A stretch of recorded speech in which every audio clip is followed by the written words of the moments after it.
Santo, llena los corazones de tus fieles y enciende en ellos el fuego del amor. Envía tu Espíritu, Señor, y renovarás la paz de la tierra.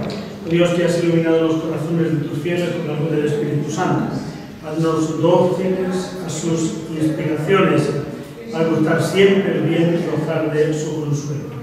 Por nuestro Señor Jesucristo, tu Hijo, que contigo vive y reina en la unidad del Espíritu Santo y es Dios, por los siglos de los siglos. Amén. He tenido la inmensa suerte de vivir en esta casa fascinante, 13 años, ¿no? Después de salir de Uclés, sabéis que me hice capellán militar, estando en el seminario de Cuenca, yo tuve un compañero, Antonio Abromar, que los 3 años que estuvimos juntos se dedicó a decirme que me hiciera capellán.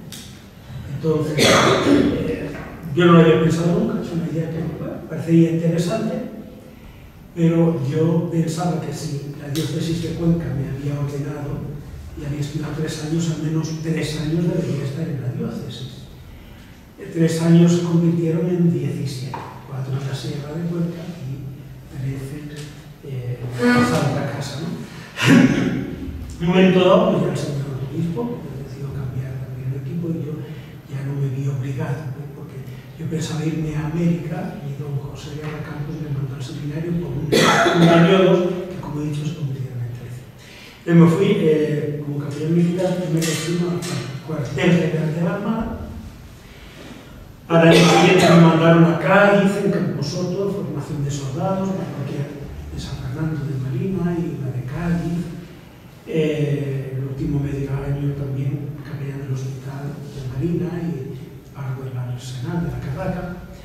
Yo en Cádiz fui muy feliz porque yo soy sureño. En la postre los extremeños de Badajoz y Andalucía Occidental somos primos hermanos, no hay límite estético entre una tierra y otra. De Cádiz me mandaron a Valencia, fui a Valencia como el que llevan a ahorcar, pero Valencia es una ciudad que te roba el alma. A Valencia se va llorando y se sale llorando, y es verdad. Yo me enamoré de Valencia, de los valencianos, de los valencianos. Una tierra feliz, una tierra cristiana, un privilegio. Y de ahí me mandaron a la brigada paracaidista, donde he estado 8 años. 2 misiones en Líbano, 2 en Afganistán.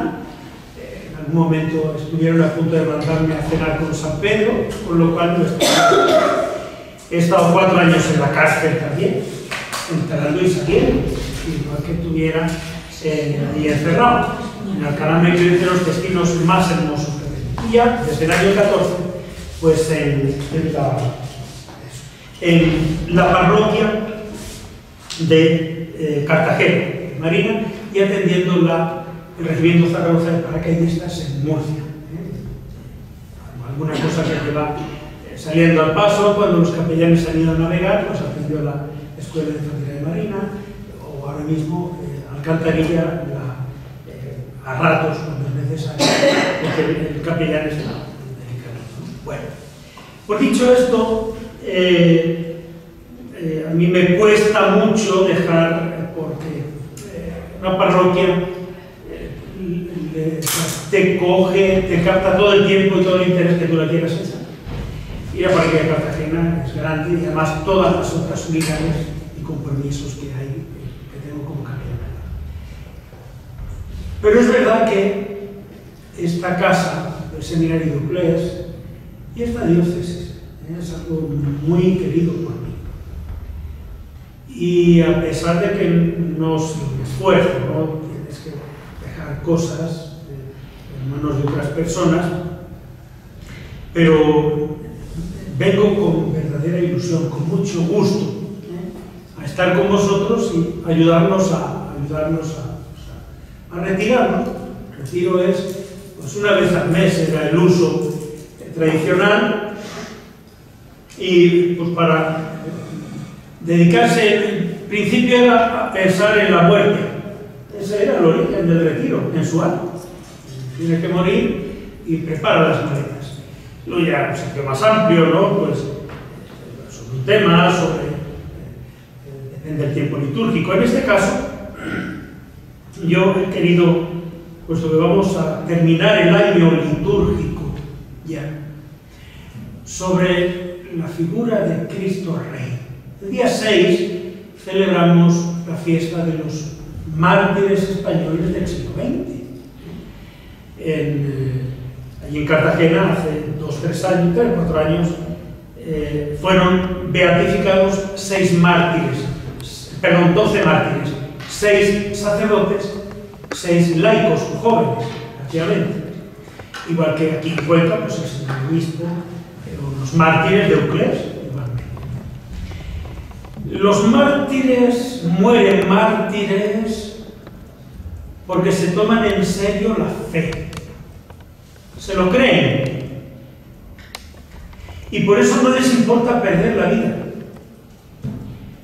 Todos los mártires en la persecución religiosa, en 36-39, morían gritando ¡Viva Cristo Rey!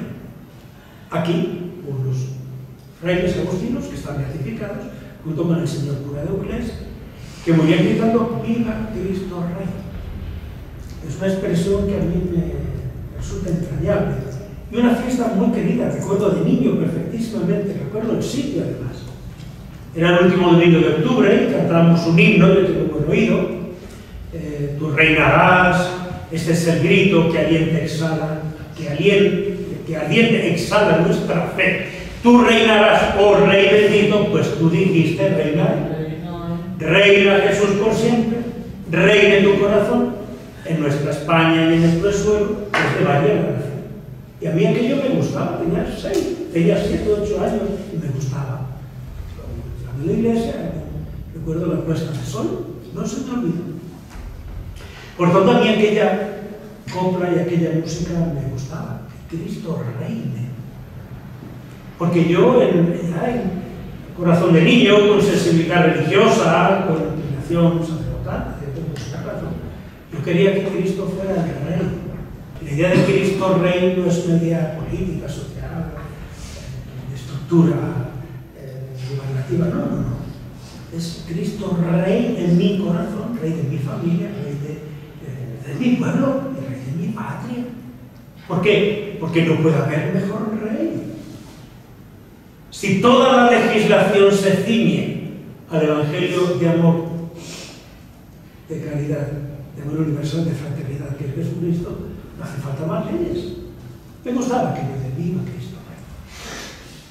Con los chavos, niños, como se habían muerto admirablemente los mártires. Digo, morían porque tenían un convencimiento de fe que ahora se ha diluido. Los católicos actuales somos un poco moñas. Nos han capado, Nos han capado. No hay que hacer ruido, no hay que molestar, no hay que incordiar. Un poco moñas, ¿no? Así pijos, moños, que no se note que estamos. Pero no nos fijamos, que si nos dicen cosas. Pues claro, imbécil. Al blanco, al enemigo, al traidor, al que no tiene convencimiento, se le desprecia. Pero eso es la sal que se vuelve sosa. No vale más que tirarle que la pise la gente, de que nos quejamos. Si somos incapaces de decir, ¡ey! ¡Alto ahí la burra! ¡Alto ahí la burra! ¡Uy, lechugas! El otro recula, claro que recula, no va a recular. Mi padre, que en gloria esté, nos decía, cuando uno llega a un sitio tiene que ser como los perros. Primero enseña los dientes. Y el otro dice, cuidadito, vamos a llevarlo bien. No, si yo no digo nada. Mire usted qué hora es. ¿Y tú más? Dices, no, usted perdone, ya no te pregunta más. Pero nos hemos vuelto un poco moñas. No es que ahí hemos entendido una idea interesante del Concilio Vaticano II, que era el diálogo con la cultura actual, no estar en permanente confrontación. Oye, para decir la verdad no hay que mentar a las madres, no hace falta. Pero, amistad la que quieras, pero la cebada a 20 duros la fanega. Yo soy muy amigo, pero la cebada son 20 duros.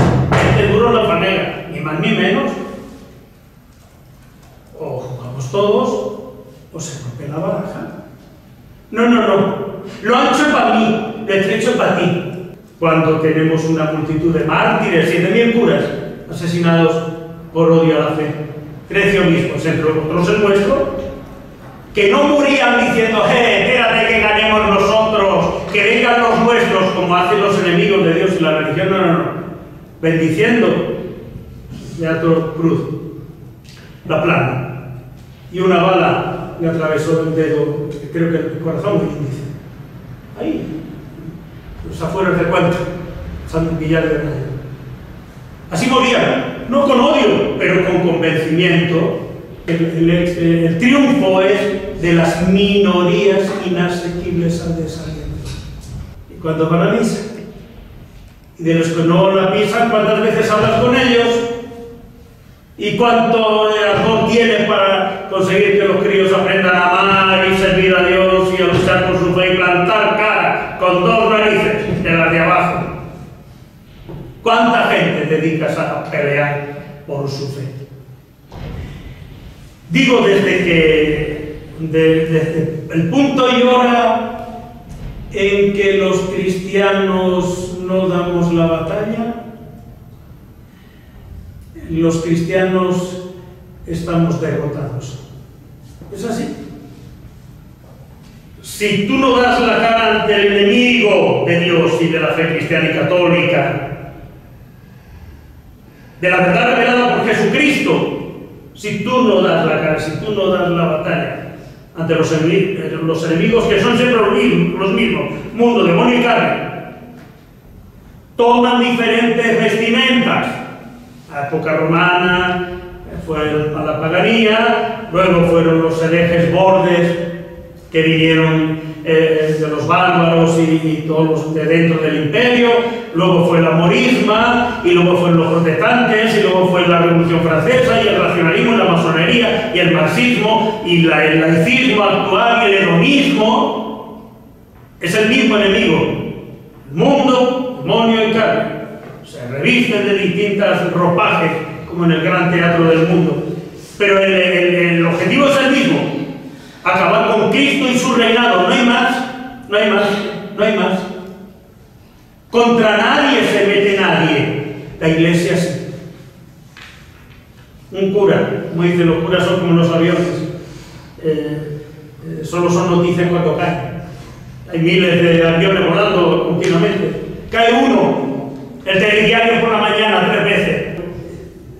También hemos de ser críticos con el entreguismo de los sacerdotes de la Iglesia, de los nuevos cristianos, el desánimo, la falta de ilusión. Cuando los curas no hablan de ganar almas para Jesucristo, cuando no hablan de apostolado, hacen planes pastorales. Cuando no tienen agallas para ganar almas para Jesucristo, hacen planes pastorales. ¿Qué es el plan pastoral? Pues una especie de estrategia es confundir el apostolado, dijéramos, con un negocio de venta. Estrategia de venta de Mercadona, como se ve. Y es confundir la Iglesia con una empresa. Pero ese pedazo de melón, decía don Juan José, que es Santa Gloria. Que la Iglesia la lleva a Dios, la lleva a Cristo, que las almas las gana el Espíritu Santo. No porque tú hagas un plan pastoral con las derivadas de los parámetros socioculturales, porque hay que tener en cuenta que no se puede... Palabrería estúpida de cura aburrido,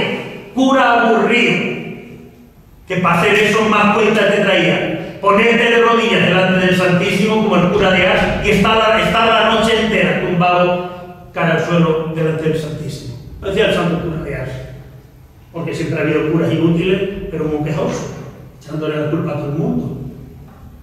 O al obispo. Y bueno, aquí en Cuenca aprendí que criticar al obispo hasta un cuarto de hora no es pecado mortal. Y además eso desahogó muchísimo. Eso te libera muchísimo. Y eso decía yo al señor arzobispo de Castreses y no se lo conté desde que encontraron Julián. Julián. Ya no, José María. Es decir, lo mismo, a otros cultos, al arcipreste, al compañero, y si no a la gente que viene a misa, y los que no vienen a misa, y los que alguna vez aparecen, y los que no van a venir, los que vienen y no los pueden echar, vas a criticar. Pues en una de las reuniones de arcipreste, como una se quejaba. Ya, pues viene, porque son. Y el santo cura, pero usted ha dado catequesis. Sí, la preparo, usted la humilla. Sí, la preparo con libros de teología.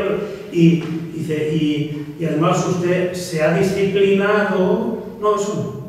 ¿Y ha hecho ayuno? No. ¿Y está toda la noche entera delante del sagrario? No, eso no. Pues hasta que no esté una noche entera delante del sagrario, se discipline, se ponga cilicio, haga ayuno riguroso, no tiene derecho a quejarse. Desde entonces yo siempre hablo muy bien de la feligresía. Claro, me quiere muchísimo, me tiene que querer. Claro, porque yo, si no funciona, porque el culpable soy yo, que yo no soy santo. Si yo fuera santo, claro que iba a funcionar la parroquia y los feligreses. Pero no justificamos hablando mal de los otros. Pedro, que tiene unos chistes especiales, dice uno que tenía complejo de inferioridad, ¿no? Y fue al psiquiatra. Entonces estaban analizando de él, acaban de analizarle y dice, mire usted, señor, usted no es que tenga complejo de inferioridad, ¿eh? Usted es que realmente es inferior.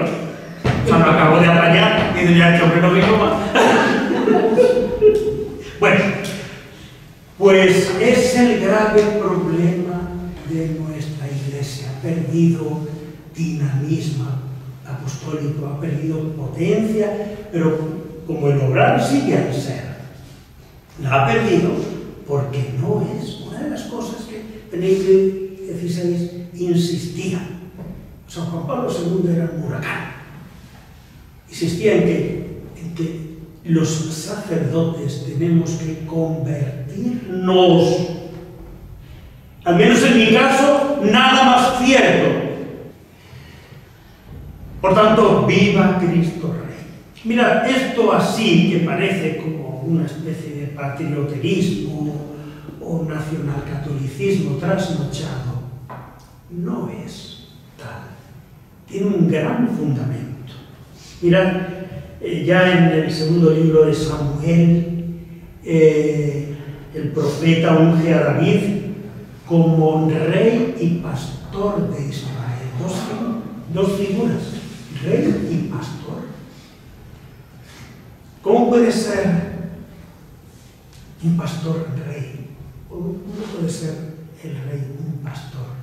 Ya no fue Viriato, pastor lusitano, de Divoquia Segóbriga, y era verdaderamente un rey pastor. Posiblemente porque son los más auténticos. Cuando la monarquía se aleja del pueblo, no entiende los problemas. Una de las cosas que me llama la atención en los generales y los almirantes, en los coroneles, es que es gente que está con los pies en el suelo.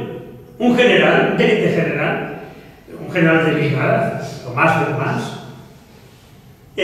nunca está en la higuera, porque desde que fueron tenientes, capitanes, comandantes, tenientes, coroneles, estuvieron en contacto con la soldadesca vil, es decir, con el muchacho de a pie, con el marinero, con el infante de marina, con el legionario, con el paraca, y de maniobras estaban en contacto continuo con sus inquietudes, con sus realidades. No se aíslan.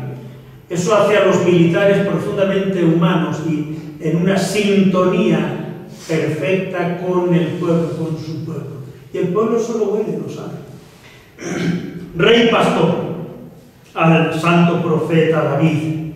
Y de eso parte San Pablo en la carta a los Colosenses para hacer el canto extraordinario de Jesucristo como el Rey, porque tiene la primacía absoluta delante de Dios y delante de los hombres, tanto en el orden de la creación como en el orden de la redención. Dice San Pablo en la carta a los Colosenses, capítulo 1, versículos 12 al 20, que Él es imagen de Dios invisible. A Dios no le ha visto nunca nadie, jamás, dice San Juan. No podríamos verle, no moriríamos.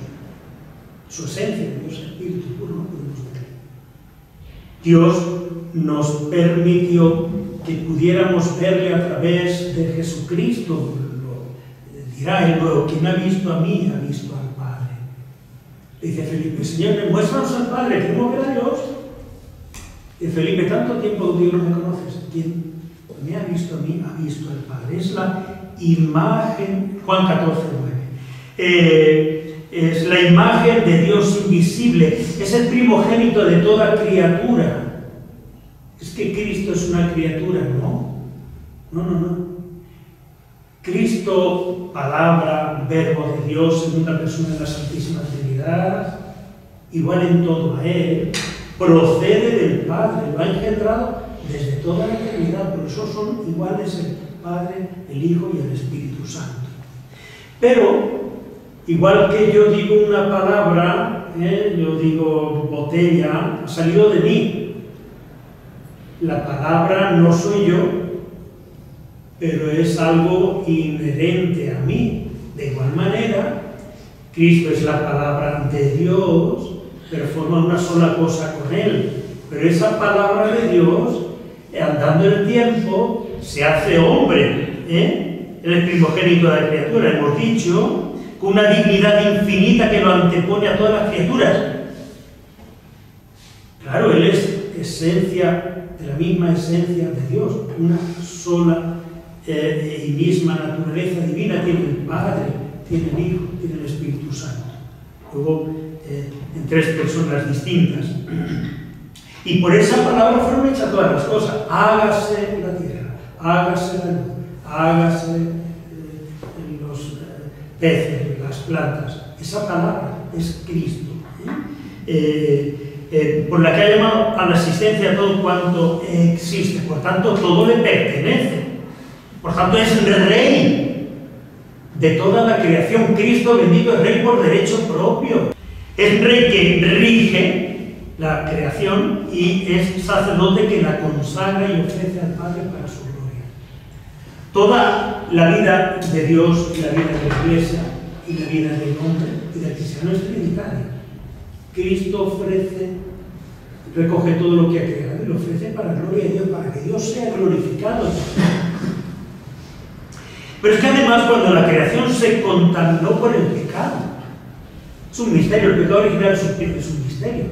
Ahora, a la hora de explicar el pecado original y combinarlo con la teoría de la evolución, claro, porque los niños son muy jodidos, son muy jorosos, y te empiezan a preguntar, pues, ¿cómo que si Adán y Eva, pues los que venimos del mono? No venimos del mono, venimos de un tronco común, pues no. Pero claro, entonces, ¿cómo es eso? ¿Cuántos monos había en el paraíso? ¿Dónde estaba el paraíso? Son preguntas, pues claro, el libro del Génesis es una narración teológica y teleológica, una explicación de los orígenes, ¿no? Una explicación teológica. ¿Cómo lo combinas? Yo trato de traducir, es evidente, bueno, que Dios creó todo y que Dios crea al hombre de lo que había, un poco de humus, de barro, de limo, de la tierra, barro. ¿Y por qué va a ser más digno un poco de barro que un animal preexistente?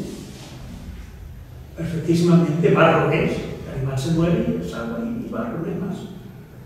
Entonces, hace poco a Dios haciendo un muñeco de barro. Dios no tiene manos. El Espíritu puro va a hacer un muñeco. Un muñeco de barro. Dice, hay dos narraciones del Génesis, una muy escueta, que es la más auténtica. Dios creó al hombre, hombre y mujer los creó. ¡Pum! Se acabó una narración. Y la otra es la colorista, que todos conocemos, que está hecha para un pueblo que no sabe leer, no sabe escribir, tiene que transmitir durante cientos de años, va transmitiendo esta narración. Y luego los autores sagrados cogen esta narración y la llevan. Entendemos con palabra de Dios, palabra inspirada por Dios. Inspirada no es copiada al dictado, es inspirada mediante narraciones Dios nos quiere enseñar verdades esenciales. Entre otras, que Dios ha creado al hombre, podía haber sido perfectísimamente una primera pareja en un determinado momento de la evolución. Nosotros llamamos Adán y Eva, se llamarían lo que pudiera llamarse. Y Dios les habla, pero Dios no tiene piernas para pasear por un jardín, es espíritu puro. ¿Cómo habla Dios al hombre? En el corazón. La ley natural, robar es malo, matar es malo, mentir es malo, hacer otro lo que a Dios le gusta es malo. Esa es la voluntad de Dios. ¿Y qué hicieron los primeros homínidos racionales y libres? Pues lo que tú y lo que yo, hacer lo que les dio la gana en un momento determinado de su actuación. Y eso les apartó del plan de Dios y alejó a la humanidad del plan que Dios quería, que era que los hombres fueran buenos y felices. Igual que un niño, es la historia de uno de nosotros, de niño, y tenemos conciencia del pecado, dan los críos con el pitillo al aire y no les da vergüenza, no hay problema. Hasta que van creciendo y luego ya empiezan a tener una cierta sensación. Desde el momento lloran que hace la primera periquina, que es que ha hecho su madre rosquillas. No, que coman los rosquillos, que está caliente. Porque tarda la madre en ir a la vecina a pedirle que no tenía azúcar para coger el rosquillo. Y lo que es una pavada, a mí me parece una cosa grandísima, porque nunca había hecho nada que no debiera. Es un poco la historia de pecado. Y eso destruyó la relación del hombre consigo mismo, del hombre con Dios, del hombre con la naturaleza, crear la desestructura. Entonces es Cristo el que, al precio de su sangre, la redime. Por eso, además de creador, palabra creadora del Padre, también redime la naturaleza. Y los hombres salvados por Cristo constituyen su reino, la Iglesia. Por tanto, Él es cabeza, esposo, pastor y Señor. Por eso es Rey Cristo. Es un título que le demos en determinado reino. Y también es Rey por su encarnación. Él es también hermano de los hombres.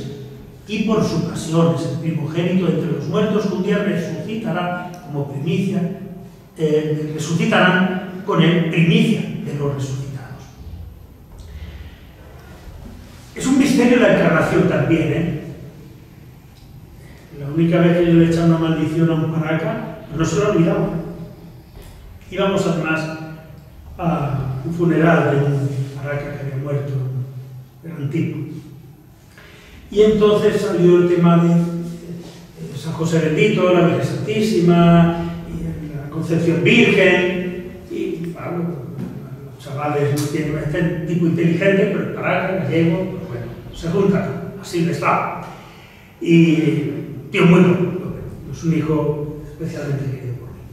Y empezó a bromear con la virginidad de la Virgen Santísima. San José dijo, Topico, ni se te ocurre que te eche una maldición que se te empieza a pudrir el cuerpo por las partes más sensibles, que ni te queda bien.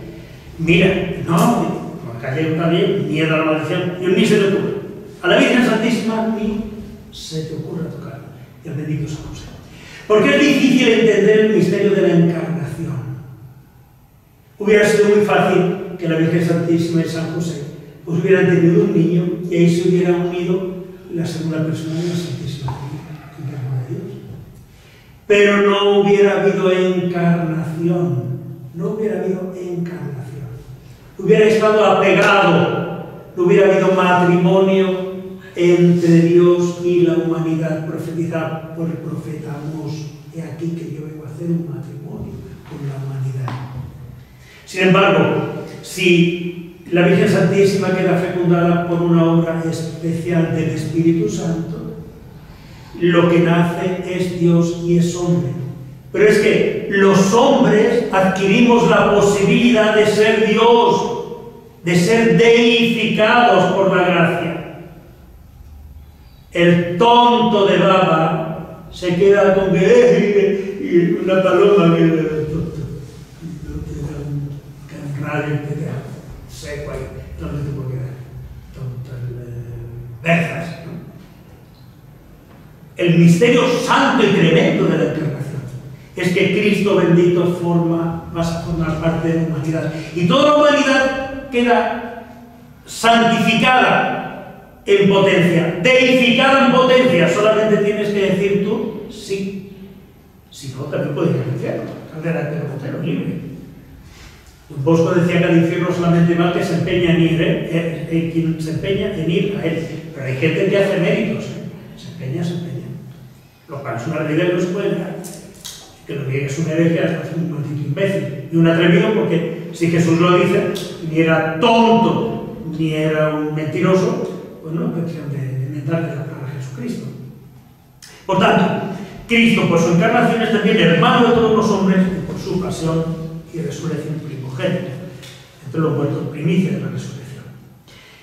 Y por eso en Cristo Rey encuentra el hombre vida, la vida, la redención, el perdón de los pecados, y por eso acaba la carta a los tesalonicenses con una alabanza. Demos gracias a Dios Padre que nos ha sacado del dominio de las tinieblas y nos ha trasladado al reino de su Hijo.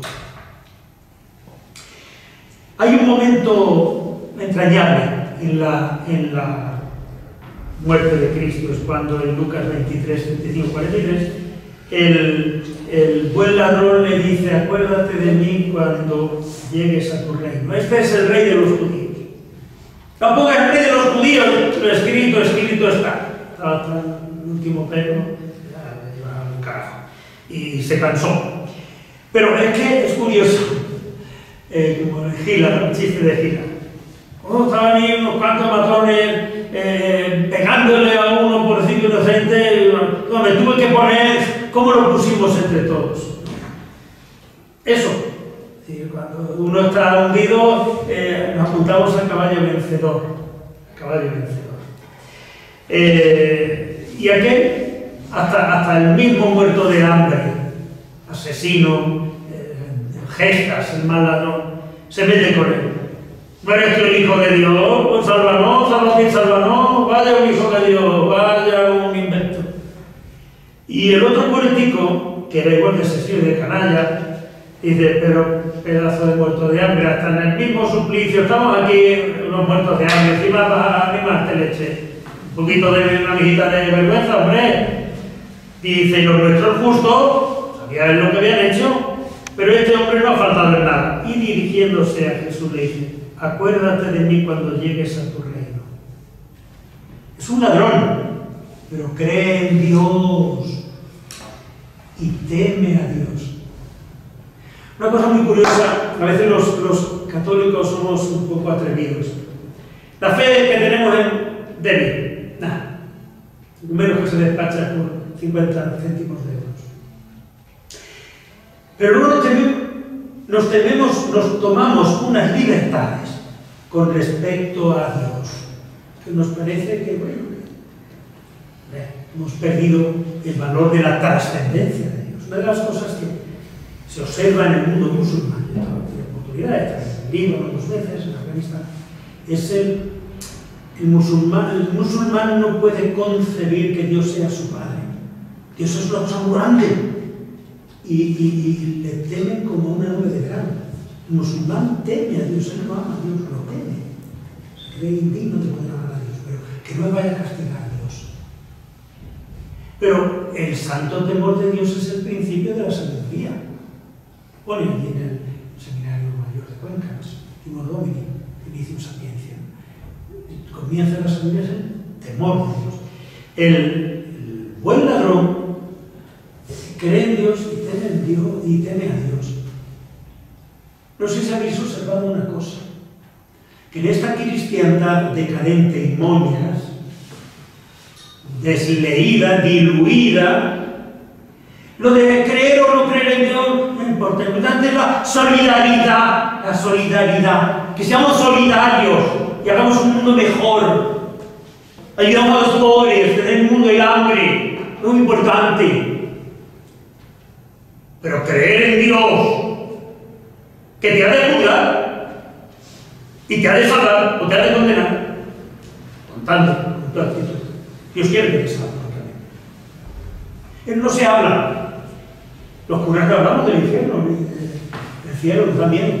El peor pecado para cualquier hombre es la impiedad, no creer en Dios, haber sido creado por Dios, haber sido mantenido por Dios, haber sido redimido por Dios, haber creado Dios un cielo para que tú seas feliz y que nos importe Dios una mierda. Ese es el peor pecado. Y nos quedamos en mañanas, y lo políticamente correcto, para que nos digan que digan lo que les dé la gana, bastante. Si tiene verdad, si tiene razón, no hay más ley que la verdad y el bien. ¿Que tengo yo que ser un esclavo del que dirán? Pues este hombre, buen ladrón, canalla, vergüenza. Pero a mí, fijaos, a mí no me preocupa el pecado.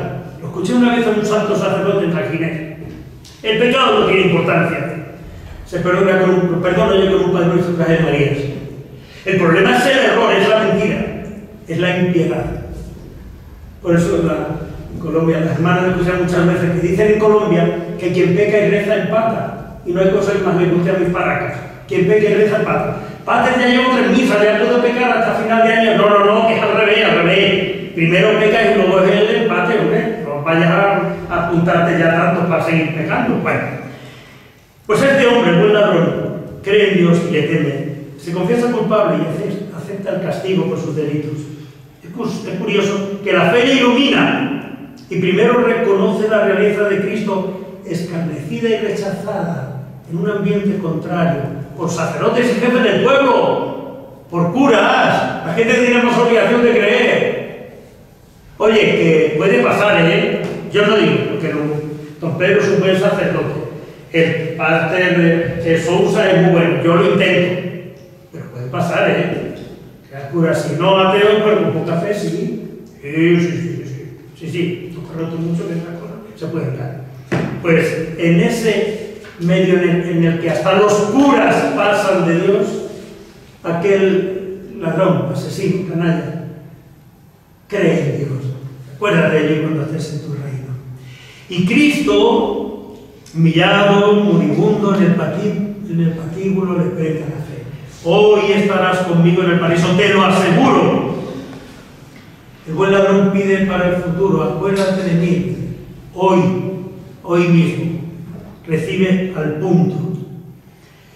No tendrá que esperar. Jesús ha expiado ya por él, por el buen ladrón, le ha manifestado la gracia del perdón. El arrepentimiento acompañado de la fe hace que recoja ese perdón. Por tanto, Cristo desde la cruz atrae así a los hombres. Es el buen pastor que salva a la oveja perdida, el padre que acoge al hijo pródigo, el rey que establece su reino.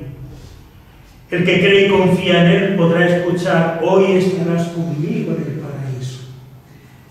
Claro, yo cuando vine a Cuenca, venía de Extremadura, el extremeño es más simple, discurrir de conquense es más duro, es más recio, y me extrañaba algunas cosas, tú acabas riendo. Recuerdo muchas cosas que me extrañaban, pero ya me acordé. Contaba Antonio Poveda, el sacerdote murió joven, era del monte, yo ya lo quise mucho. Contaba un chiste de Doña Pura, luego contar nosotros también, ¿no? Doña Pura, que era muy buena, Doña Pura.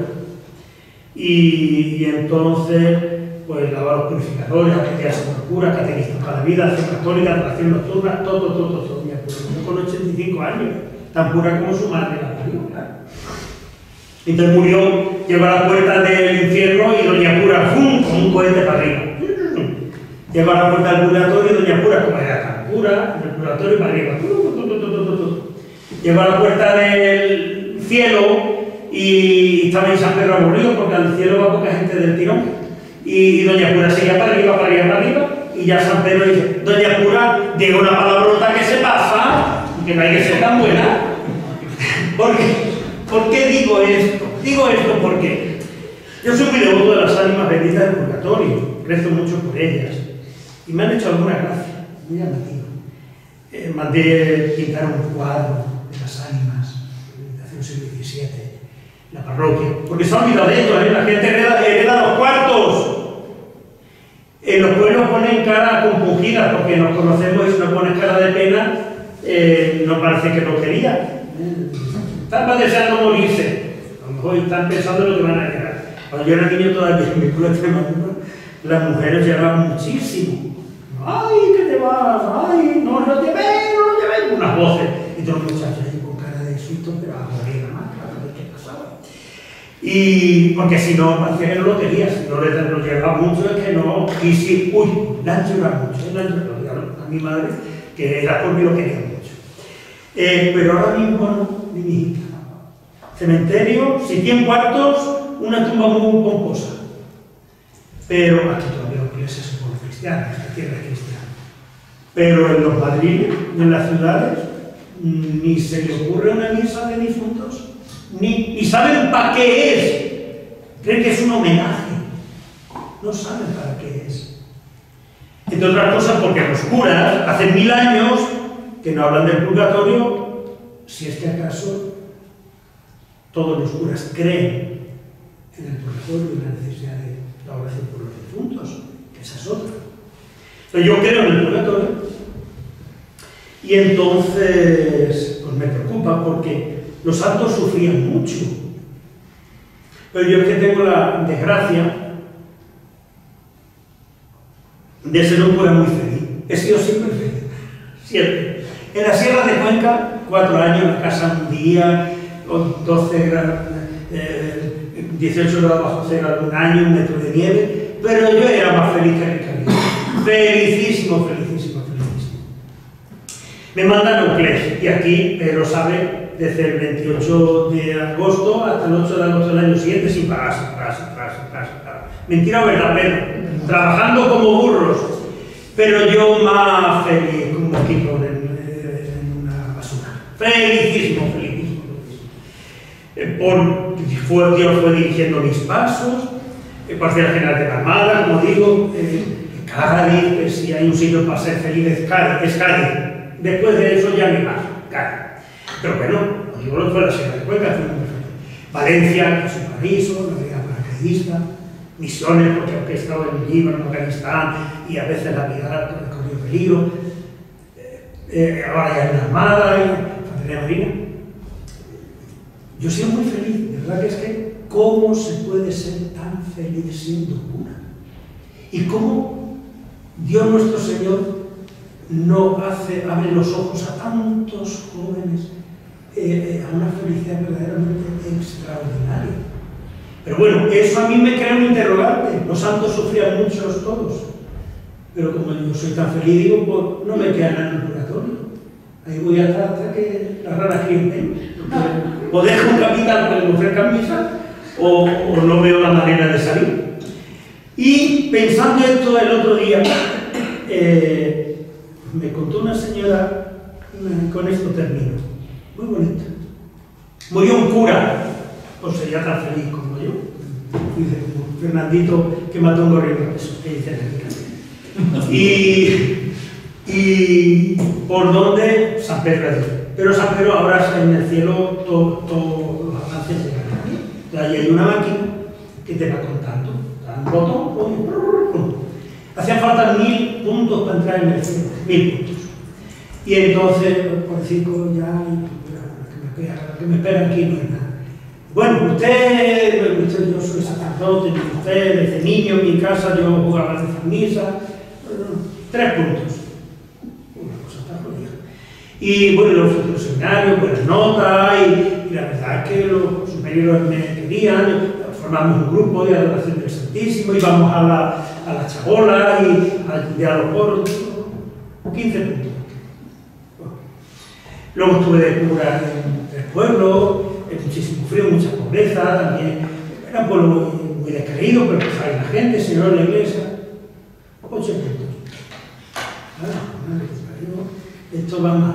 Y siguió, y bueno, luego ya toda mi vida, en un pueblo más grande, y promoví mucho movimiento familiar cristiano, y la visita a los enfermos, y renové la parroquia, y 25 puntos. Mi madre, la pobrecita, y mi padre murieron, los atendí yo, le atendía, los lavaba, 15 puntos. Y ya veía que yo era viejo, y ya, bueno, pues ya 3 puntos por la oración que él hacía de viejo. apenas si llegaban a 100 o 100 puntos, dice, y la máquina no subía más. Entonces dice, pues entonces, como no sea por la misericordia de Dios, y entonces empezó la máquina, se volvió a hablar, ¡pum! 10 puntos. Pasos. Como no sea por la misericordia de Dios. Y entonces dice, esto me lo encontré hace 15 días, estoy yo tan contento. Digo, como no sea por la misericordia de Dios, vamos a ver a qué tecla hay que darle. Por la misericordia de Dios. Nos salvamos por la misericordia de Dios, contando con nuestra buena voluntad y con los medios que tenemos a mano. Pedir por las almas del purgatorio, ganar indulgencia plenaria, acompañar al Señor en la Eucaristía y confesar, ¿no? Si yo quiero hacer fuerza para arrepentirme, pero es que no da más de sí. Pero cuando Dios ve esa buena voluntad, le da la tecla de la misericordia de Dios. Hoy estarás conmigo en el paraíso.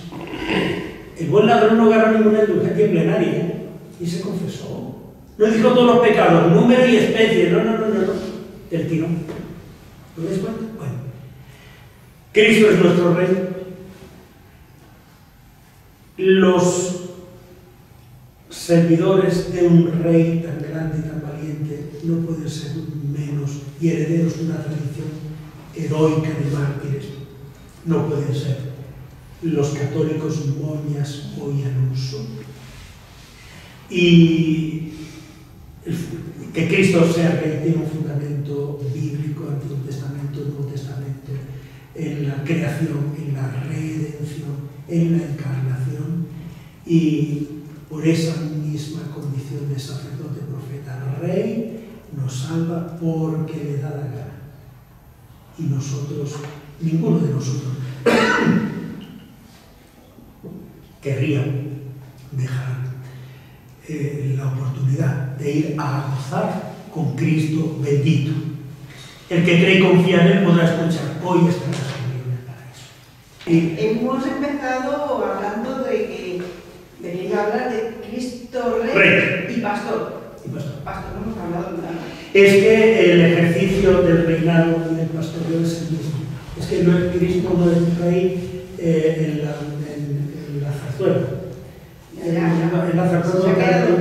Cristo es Rey como pastor que da la vida por las ovejas. Es que el reinado, igual, por eso dice Jesucristo, el que quiera ser primero, que nosotros sea nuestro servidor. El reinado de Cristo es en el servicio. Por eso la Iglesia, que tiene el triple poder de enseñar, santificar y regir, el regimiento es el poder de autoridad que tiene la Iglesia, pero no debe ejercerla como un poder para humillar, para establecer caprichosamente, sino para servir a la verdad y a la salvación de las almas. Por eso cuando hay mamoneo en las curias episcopales o en las curias vaticanas, debería bajar fuego del cielo y no dejar ni los zapatos de respetar la cabeza, porque es utilizar sacrílegamente el poder santo recibido de Dios en Cristo, que es poder para servir, ser de Cristo pastor. Pastor Rey es lo mismo. Lo dice él, yo soy el buen pastor. Sí, el buen pastor, exactamente. Más cosas. Además, eso, si vais a una iglesia, siempre veréis en la iglesia el triple poder de Cristo Maestro, el amor, Cristo Sacerdote, el altar, Cristo Rey, Pastor, la sede. Triple poder de la iglesia, enseñar, regir y santificar. Igual que el cristiano, que es igualmente la misma condición. Sacerdote, profeta. Más cosas. No, pero si quieres puedo hablar de los moñas. Perdón. Has hablado mucho de los moñas. Sí. Moña me refiero a la gente de voluntad, dijéramos de la gente borrega, de la gente gregaria, de la gente que sin voluntad, sin criterio, que está al pairo de lo que se lleva, de lo que sale en televisión, de lo que le dicen. Y el pueblo español, que es un pueblo profundamente religioso, que es un pueblo muy anticlerical, gracias a Dios. Paco Medina, que Santa Gloria Haya, nos decía que los españoles dicen aquí en Cuenca que somos como los gorrinos. Si tú quieres que un gorrino entre en la faguda, la corte, le tienes que tirar el rabo para acá. Pero si quieres que lo entre, le tienes que empujar. Esa es una buena condición celtíbera. Por eso el modernismo del postconcilio aquí en España no hizo tanto daño como en Holanda, en Francia, en Suiza, en Alemania. Porque basta que el cura diga una cosa para que en España diga a la gente lo contrario. ¿Por qué? Porque le den la gana por toda la vida de Dios. Que no le gusta la procesión, que se aguante, que hacemos la procesión. Y no vamos a eso. Entonces, eso ayuda es un desenfoque. Así el estado de capacidad de libertad de pensamiento. El cristiano también tiene el Espíritu Santo. Es decir, que el Espíritu Santo no es patrimonio ni del Papa, ni de los cardenales, ni de los obispos, ni del concilio. El pueblo cristiano, por el sensum fidei, sentido de la fe. Y padre no sabía teología. Y una vez que fuimos a misa y un cura y nos hace sueltos, este tío está echado. Y mi padre no sabía teología. Y es el Espíritu Santo. Es decir, que moñas en el sentido de blandito, de no buscar, de rehuir el conflicto, de no dar la cara, de no tener criterio, de no formarse, dejado. Ese es el sentido. Lo que pasa es que a lo mejor yo puedo pecar ahora mismo de lenguaje un poco así secuestrado. Nunca ha sido, la diplomacia nunca ha sido mi principio. De mis muchas cualidades. Yo soy correctamente. La diplomacia no ha sido mi virtud más. Pero ahora, entre la soldadesca, pues, y lo que para que me expreso como se... No, te lo digo porque yo...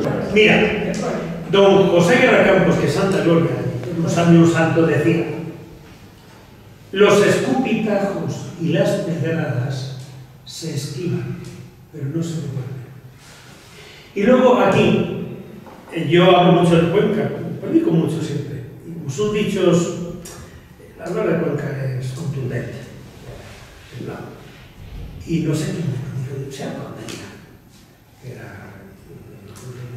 de la bordería, la quinta esencia de la bordería en Cuenca la tienen los agentes de Belmonte. Y decía: hablar con tontos, despiojar perros y confesar monjas, tiempo perdido. Las monjas, ¿qué pecado van a tener? Un perro despioja, lo suelta y vuelve a los piojos, y con un tonto es evidente. Una frase muy aguda, domingo vuelas, se decía, también de Cuenca. Dame malos y no me des tontos. Porque al malo tú lo convences de las razones, las entiendes si es Cristo.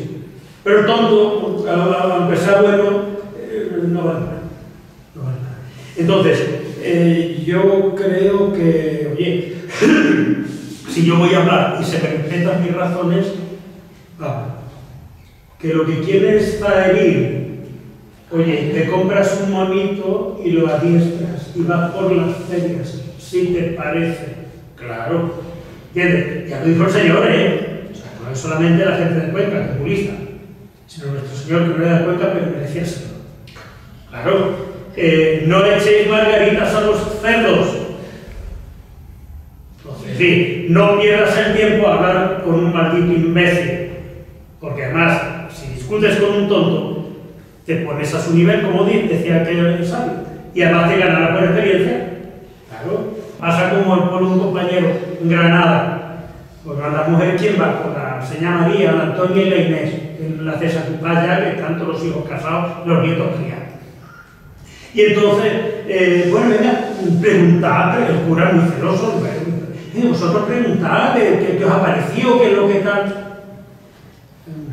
Señora Manuela, y digo yo, señor cura, que cómo dio lugar a la Virgen María a bautizar a su niño tan grande. Eso es la sinodalidad. Más fe tiene la vieja esa que el cura y la curia de Granada y la de la Ciudad del Vaticano, la conferencia episcopal todas juntas. Hombre, ¿a qué metes en berenjenar a esa pobre mujer que está en la posesión pacífica de la fe para parecer que hago algo? Pero lechugas, vete a la taberna, empieza a hablar con los otros, caramba, y organiza algo con ellos, y la gente que está alejada, pavo, que eres un pavo. Hay un congreso, eso de los SLM, siempre los mismos, en la novena de la Inmaculada, para Santa Rita, para la Semana Santa, para limpiar la iglesia, y para los mismos no. Si ya están dentro, leche, ya están dentro, mueve ahí las narices. Porque yo que soy más carga que don Pelayo, yo dejo hablar, Yo dejo hablar. Y en la iglesia debe dejarse hablar. artistas, cada uno su criterio.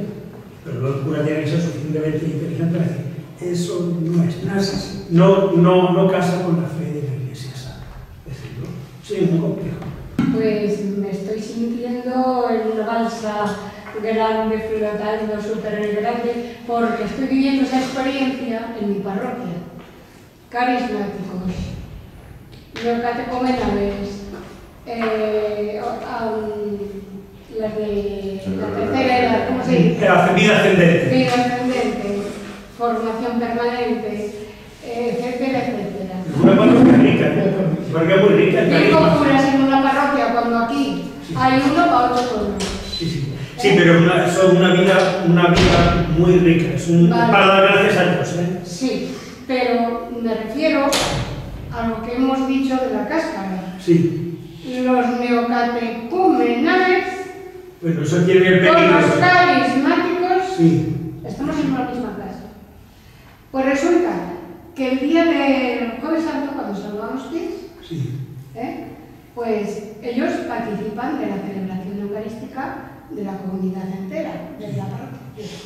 Pero luego aparte... Sí. Es que, a ver... Entonces, ¿qué pasa? ¿Que ellos son de no, vamos a ver. ¿Y el otro no? El camino lleva una estructura muy peculiar. Entonces, cuando hay distintos carismas, distintas sensibilidades, es sabio intentar coordinarlos. Pero si, por ejemplo, tú a los quicos les quitas su Pascua, es como un pollo sin cabeza. Entonces, lo mejor que hay, pues, en realidad el problema no son los carismáticos, no son los quicos. Los quicos tienen una especie de autonomía en su estructura. Pero si ellos se incorporan y mandan una representación de las comunidades a la celebración de la Pascua romana, ¿no? Yo pienso que no tiene por qué ser motivo. El problema ahí, el papel decisivo es de los sacerdotes. Si los sacerdotes tienen espíritu de comunión, perfectamente enlazan el carisma kiki y el carisma, los demás carismas. Si no, hay un riesgo de que se crea un fenómeno rechazo a las comunidades. Si es un error, porque las comunidades son un don de Dios a la Iglesia. Hay que refinarlas en algunos aspectos, pero realmente tienen su esquema. Entonces, son un valor, pero ocurre, como decían siempre, de las herejías, que la herejía era una verdad que se vuelve loca. Entonces, si el camino se convierte en una verdad que se vuelve loca, es un peligro. Pero el papel ahí, la clave la tienen los sacerdotes que tengan el don de la comunidad. Pero yo pienso que haría muy bien el saber cohesionar. Yo he estado en parroquias donde eso se ha dado perfectamente. Había comunidades y el resto de la parroquia y funcionaban divinamente. Pero si hay comunidades, esa parroquia tendrá mucha vida, sin anular y sin poner en segundo lugar, que es el problema. No. Las comunidades tienen su espacio, pero su espacio también las comunidades carismáticas, que sí es un movimiento importante, aunque tenga otro esquema, y vida ascendente, y Cáritas, y Acción Católica, en fin. La parroquia debe ser un grupo que cohesione a todas las sensibilidades. Eso es lo que se llama la pluralidad. Eso es el sano pluralismo. Lo que pasa es que para eso hace falta que el cura sea listo y que sea celoso. Acabamos. Don Luis López, que es un hombre que debe estar en el cielo, podría canonizarse perfectamente, el vicerrector del seminario de Uclés, a nosotros nos forjó, y yo vivo de él mucho. Decía, el sacerdote tenía que tener capacidad para acompañar todos los carismas sin pertenecer a ninguno en exclusiva. Lo aprendí. Yo he acompañado 7 o 8 años comunidades en San Fernando, en Valencia, en la Quiquería Mayor de Valencia, en Santo Tomás, metí una comunidad y he disfrutado muchísimo. He presidido Pascuas, Quiconas, en Madrid poco tiempo, ahora en Cartagena también, pero me da una brigada menos tiempo. Siempre he estado cerca de la obra, por ejemplo, ¿no? Pero entendí que Dios no me llamaba. Y entonces, la renovación carismática, aquí en Cuenca, entonces yo valoro mucho esos carismas, pero sin pertenecer en exclusiva a ninguno. Ahí es a donde yo voy. Sí. Entonces, cuando las de mi grupo, que somos 30, me preguntan, y les digo, porque últimamente han cambiado mucho de sacerdotes, y mandan otros que cada uno trae su librillo. Ahora ya tenemos a Padre Pío también, la manopla de Padre Pío. Sí, pero una manopla de ahí. Sí, una manopla. y bueno, y muchas cosas. Y por la noche, se mueve solo por la noche, ¿no? Bueno, Sí, yo, sí, sí. en la reunión, cuando se expuso todo lo que teníamos, toda esa grandeza, pues yo me acordaba de todos aquellos, como has dicho, que están en los bares, Sí. mientras estamos nosotros celebrando. Y me acuerdo mucho de aquellos que van a aprender arbolillos o que van a aprender a leer y a escribir porque todavía lo saben, Pues pero, también, pero que nadie les habla de es que Jesús. podemos morir de éxito.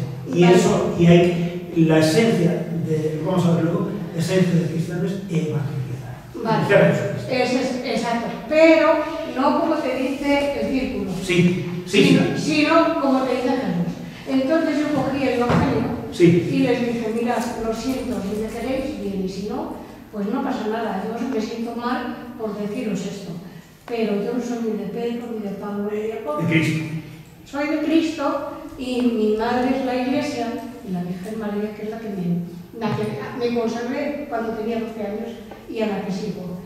Bien, pues dicho esto, os digo que ni soy de Tomás con el que fundé la Iglesia, ni soy de Álvaro, ni soy de Jesús, ni soy del otro, que cada poco os oigo decir, he estado hablando con esto, he estado hablando con la mamá del otro, ¿qué estáis cotilleando lo que aquí se deja de hacer? ¿Por qué no hacéis? ¿Por Álvaro que le cuesta? ¿Por el otro que deja? No, yo no sé. Hay que decirlo, pero no hay que desanimarse. Que la fiesta de Cristo Rey es el último domingo del año litúrgico. Y a continuación comenzamos el Adviento, ¿no? Que vamos a empezar pronto. En 2 semanas.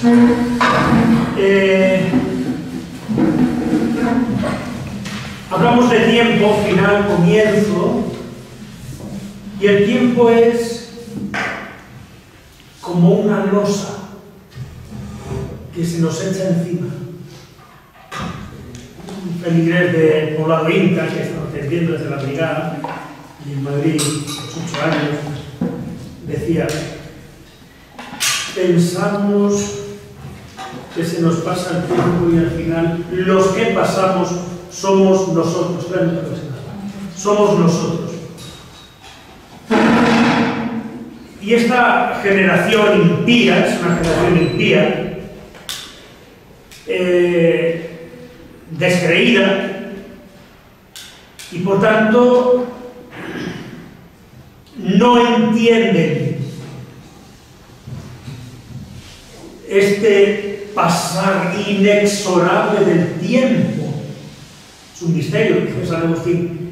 Si no me preguntáis qué es el tiempo, sé lo que es, pero si me lo preguntáis, no sé lo que es, porque el tiempo es un paso, y el pasado ya no existe, el futuro tampoco existe, y el presente, según estás hablando, se está pasando. Es pura etereidad. Querríamos coger así el tiempo y nos pasa como cuando queremos coger agua o el viento. Se nos va, no hay nada. De hecho, para los que somos de temperamento afectivo, como aprendí aquí en Cuenca, que me hacía tanta gracia, ¿no? Como Fernandito que mató un gorrino a besos, ¿no? Somos de querer mucho, disfrutamos mucho. Si yo voy, por ejemplo, a Priego, pues entonces me quedo paralizado y empiezan a venir sobre mí los pensamientos, experiencias, personas, chavales, momentos vividos con mucha felicidad. Pero me pasa lo mismo en Huela o en Uña, en Tragacete. Y me pasa en Uclés. Yo en Uclés, según venía, y era como un torrente de vivencias, de personas, de momentos, de intensidad, una baraúnda que como que se reviven. Y una cierta nostalgia, una cierta lástima y un regusto de cuánto trabajamos, de cuánto disfrutamos, de lo bien que lo pasamos. Y como somos optimistas por naturaleza, si alguna vez hubo algo negativo, yo no me acuerdo. No me acuerdo, se me olvida. Pero ¿esto qué es? Pues una experiencia que a veces nos hunde. Pero a la gente mundana la hunde más. Por eso viejas meonas ya que hacen estirarse los pellejos. Y muchos potingues de aceite. Si eres más vieja que San Antón, hija mía, ¿a dónde vas? ¿A dónde vas?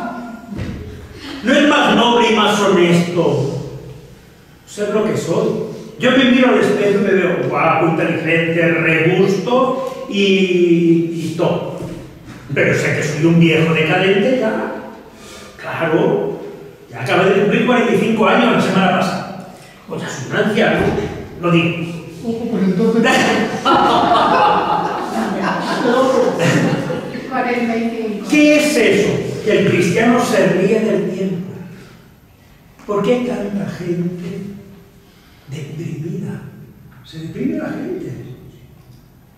Porque ve que a todos los gorrinos les llega su San Martín. Que se pasa. Ay, ya no puedo. ¿Qué más? Si la juventud es una enfermedad que se quita con el tiempo. Si tú has vivido una infancia feliz, una adolescencia feliz, una juventud feliz, has tratado de amar y servir a Dios. No lo has conseguido nunca, pero has tratado. ¿Qué pena? Yo no tengo pena. Os dije antes, 1000 años volvieran a nacer, 1000 veces volvieran a nacer, 1000 veces sería sacerdote de Jesucristo. A lo mejor algunos errores no lo hubiera cometido, a lo mejor sí. Por eso de que quien peca reza empate. Pero no tengo pena de que pase el tiempo. Y digo que si me muero a la fuerza, no van a hacer morir ni mi hijita. Yo he dicho al Señor que hasta los 120 años y que si me muero antes es contra mi voluntad. Seguramente sea antes. Pero no tengo ganas. Sí que el Señor, yo soy muy devoto de San José Benito. Yo sé que voy a tener una buena muerte, porque yo soy devoto de San José y además me dedico la devoción a San José Benito. Pero no me da miedo. Al final, los hombres sin Dios y sin religión vuelven a la concepción cíclica del tiempo. Es como si tú quisieras renacer y volver a nacer y volver a... La gente mayor, y bueno, no tan mayor, tíos ya de cuarentones, cincuentones, sesentones, que visten y hablan a la manera de colegas de los que tenían 18 entre tacos, ¿no? Tío, no te pega, caramba. Un poquito de sentido del ridículo, ¿no? Pero digamos los que tienen 18, 20 años, 30 años, para que tienen, actúan como si tuvieran 15 años. Es como si quisieran vivir una eterna juventud que no existe. Al menos los antiguos trataban de buscar la fuente de la eterna juventud. Era más fácil de disimular que no existía. Pero al final es no asumir que no se puede volver a empezar, que además es agobiante. Es lo del Atman de los budistas, ¿no? Es un continuo dar vueltas. Es aburridísimo. Además te mueres cuando uno se pierde en un desierto que no tiene punto de referencia. Dicen que te mueres caminando porque damos un paso más corto que otro y al final en una extensión inmensa empiezas dando vueltas sobre ti mismo hasta que te mueres. No tienes punto de referencia. Para los cristianos no. Volver a empezar Adviento, terminar el año litúrgico, no incluye un dar vueltas a la rueda, sino un celebrar el tiempo con Jesucristo con una concepción lineal del tiempo. Empezamos en este viaje de la vida, vita, vía, es camino. En el lenguaje, los que hablamos el lenguaje romano, ¿no? Lo tenemos. Es un camino que empieza cuando tú naces y acaba cuando tú mueres. Y toda nuestra vida tiene sentido cuando vamos de la mano del Señor. Porque el cristiano, desde que es bautizado y queda deificado, divinizado, participa del ser de Dios, del ser divino, acabas participando también de la eternidad de Dios.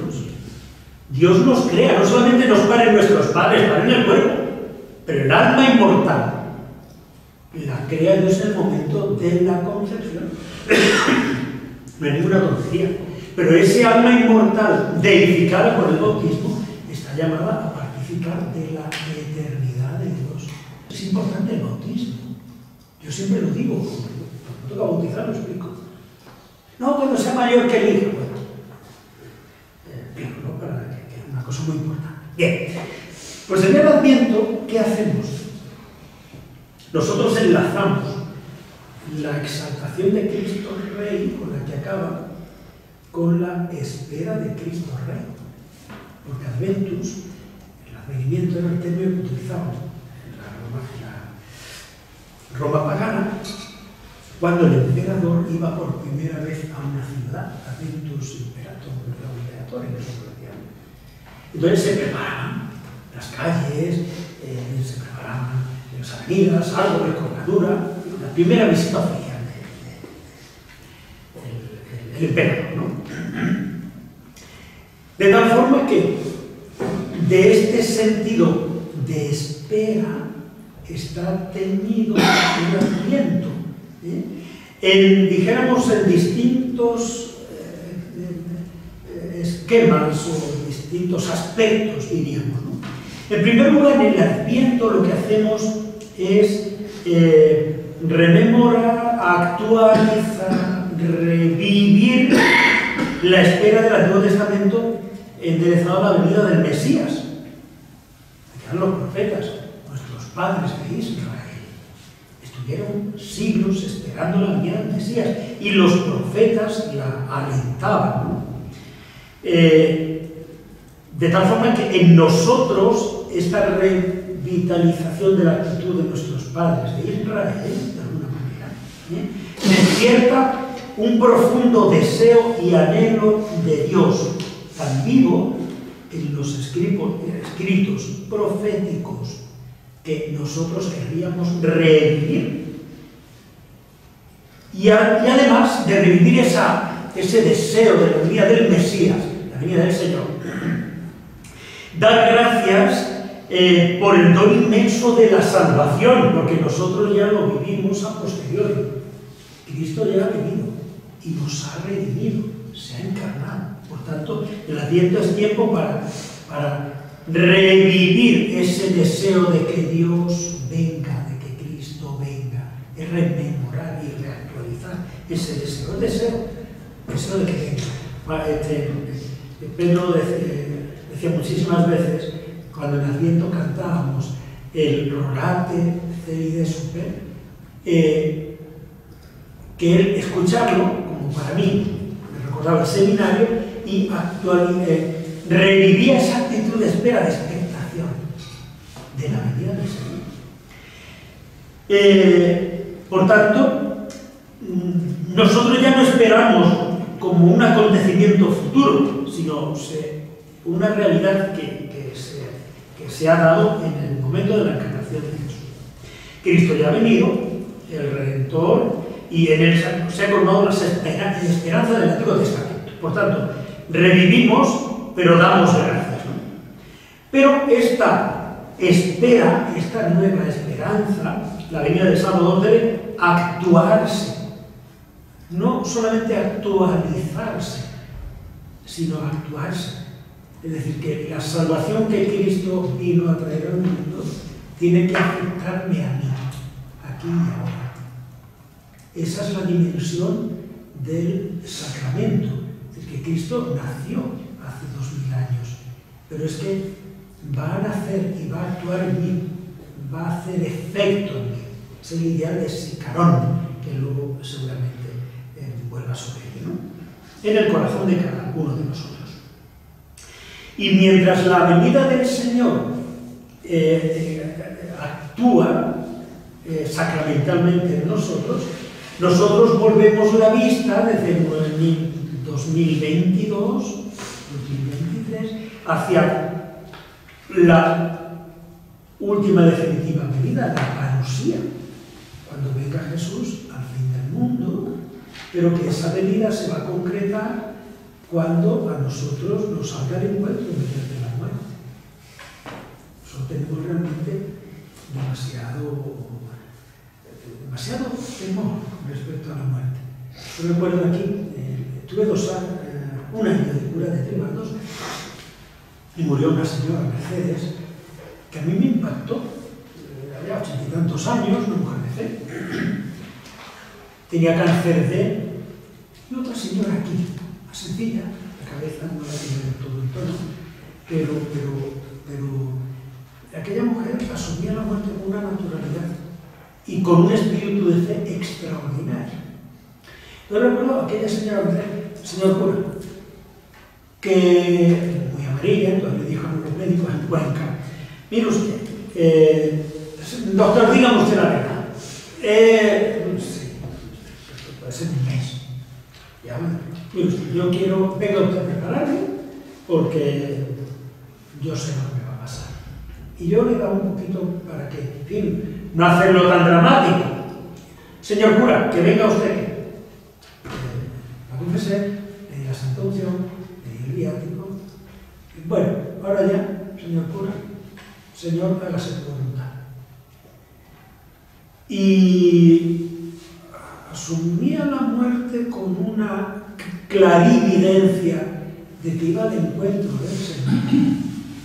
Como aquel que dice, bueno, me voy al chalet que tengo en Cabo de Palos, más cerca que me cae allí en Cartagena, y cuando esté allí ya os diré yo que vengáis de vacaciones. Con esa naturalidad. Claro, esa era una obra del Espíritu Santo, que no se improvisa. Qualis vita finis vita. O sea, la vida se vive como se muere, como se vive se muere. Vivió en la fe, moría en la esperanza. Me impactó. He tenido varias veces ocasión de asistir a estas muertes en personas de fe. Personas de fe. Mujeres sencillas del pueblo. No tontas, una cosa es sencilla, otra cosa tonta. O sea, por tanto, de reactualizar la espera que ya ha venido, damos gracias a Dios, la actuamos en nosotros y nos dirigimos, nos orientamos hacia la parusía, la vida final y la vida concreta en cada uno de nosotros. Curiosamente, Isaías, capítulo 2, versículo 3, pone énfasis en la era mesiánica. Lo vamos a leer cuando toque este año, en el cual todos los pueblos convergerán en Jerusalén para adorar al único Dios. Y vendrán muchedumbres de pueblos diciendo: venid, subamos al monte del Señor, a la casa del Dios de Jacob, Él nos enseñará sus caminos. Reunidos en la única religión, todos los hombres serán como hermanos y no se ejercitarán ya para la guerra. Mirad, mis amigos muy queridos, indudablemente creo que es un valor importante la capacidad de diálogo entre todas las religiones. Pero los católicos no podemos honestamente y alegremente aceptar y asumir, en virtud del ecumenismo y la convivencia, que todo es lo mismo. Hay un problema de indiferentismo religioso. Claro, si todas las religiones son iguales, todas son mentiras. Esto es un teléfono móvil, digo yo. Y dice, no me acuerdo. Julián dice, esto es un abanico. Y dices tú, esto es un gato. No puede ser. Alguno miente o todos mienten. Un argumento clásico, ¿no?, del 19. La gente dice, yo respeto todas las ideas. Mire usted, yo no. Yo solo respeto las ideas verdaderas. Otra cosa es que respete a todos los hombres, aunque estén equivocados. Eso sí. Porque tú, si eres mínimamente sensato, tú no respetas igual un billete de 50 euros verdadero que un billete de 50 euros falso. No digamos de 100, no digamos de 500, que le llaman los humildades. Sabemos que existe, pero nadie lo sabe esto nunca. No. Entonces, ¿por qué tiene un respeto inmenso por un billete de 100 euros verdadero y el falso no, si sabes que el falso no lo coges y por una idea falsa vas a tener respeto, no. Si es falsa o es mala, yo no la respeto. La persona que puede estar equivocada, sí. Yo le daré mis razones si me las pregunta. Por aquello de que no se puede echar margaritas a los cerdos y por eso de que hablar con tontos, despiojar perros, confesar monjas, tiempo perdido. Decía Valdes también, en la discusión se saca normalmente más fuego que luz, más fuego de cabreo que luz de verdad. Pero yo no puedo decir que todo vale, porque aquí, de hecho, el profeta Isaías habla de reunidos en el, dijéramos, alrededor del único Dios de la única religión. Si Dios se ha revelado, nada más y nada menos que con su Hijo Jesucristo, el Hijo de Dios, nuestro Salvador, no puede ser una cuestión baladí el hecho de una religión u otra. Es un error. El tema de la convivencia de la religión, claro que sí. Yo he estado en Afganistán, en Líbano, en Afganistán. También he estado hablando con los sheikhs suníes, chiíes, he estado en mezquitas, dijéramos, acompañando a los hermanos musulmanes, ¿no? He estado en la granja de Sheba, la granja celeste de Sheba. El sheikh era egipcio. Y ningún hombre me ha dado el abrazo que me diga aquel hombre. De cariño sincero, lo querían de verdad. Yo tengo un grandísimo respeto a un creyente musulmán, pues porque no puede estar lejos de Dios un hombre bueno, que busca a Dios y quiere hacer el bien. Eso es evidente. Es una aportación interesantísima al cielo del Carlos II. Lo otro, muchas veces actitudes fanáticas son peligrosas, todas las cosas, porque no son ciertas, no son verdaderas. Pero de ahí a que todo sea igual, no. Porque por algo Dios nuestro Señor se quiere revelar. Ahora, es verdad que nunca la fuerza moro fue buen cristiano, que decían los antiguos.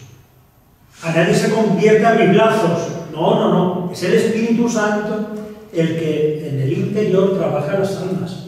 Mientras tanto, claro que sí que es bueno que hablemos del respeto y el cariño, porque es un descubrimiento personal. Tanto desde el Islam, desde una de las iglesias cualquiera protestantes o evangélicas, o desde el ateísmo, la asepsia, dijéramos el agnosticismo. No, yo soy capellán. Entonces yo no soy dueño del cortijo. A mí lo que me pide Dios y lo que se me permite, en la libertad de convivencia en la que gracias a Dios vivimos, es una oferta gozosa de la fe, pero lo descubre la persona.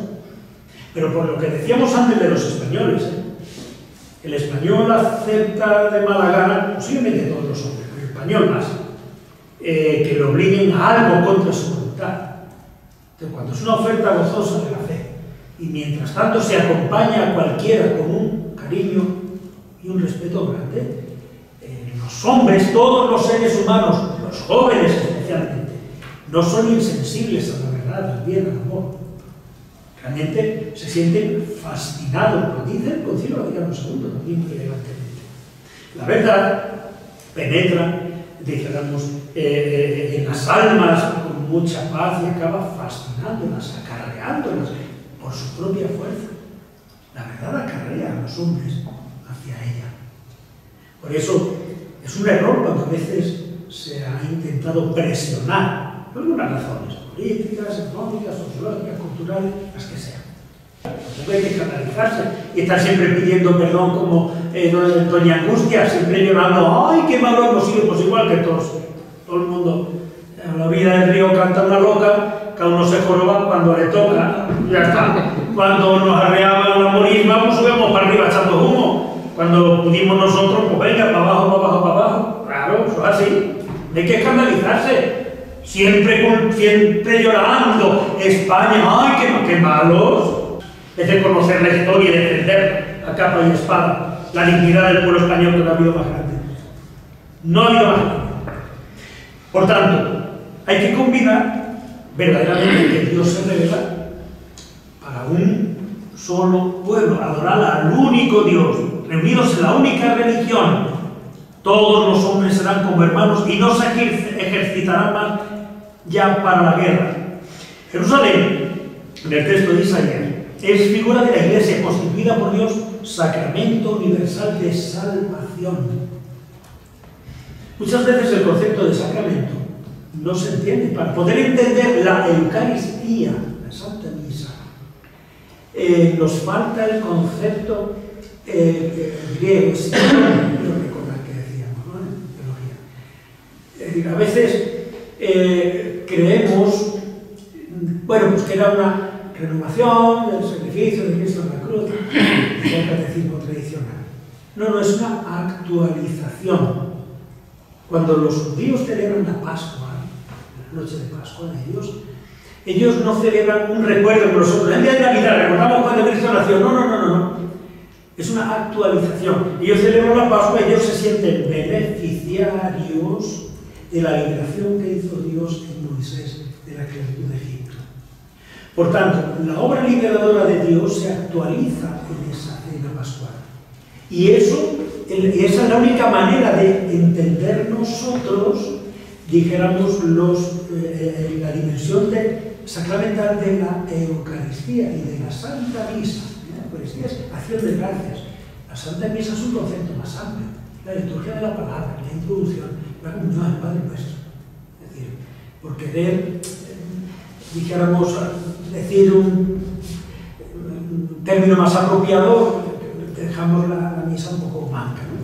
Porque al fin y al postre, la primera parte de la misa no es sino lo que hacen los judíos en la sinagoga. Seguimos siendo judíos. Es decir, nosotros somos del pueblo de Dios, pero justamente, como decía San Pablo, hijos de legítimos, ¿no? No de la esclava, sino de la mujer. Bueno, entonces, la Iglesia, en último término, se convierte en el único sacramento, misterio de salvación, dice la Lumen Gentium número 48.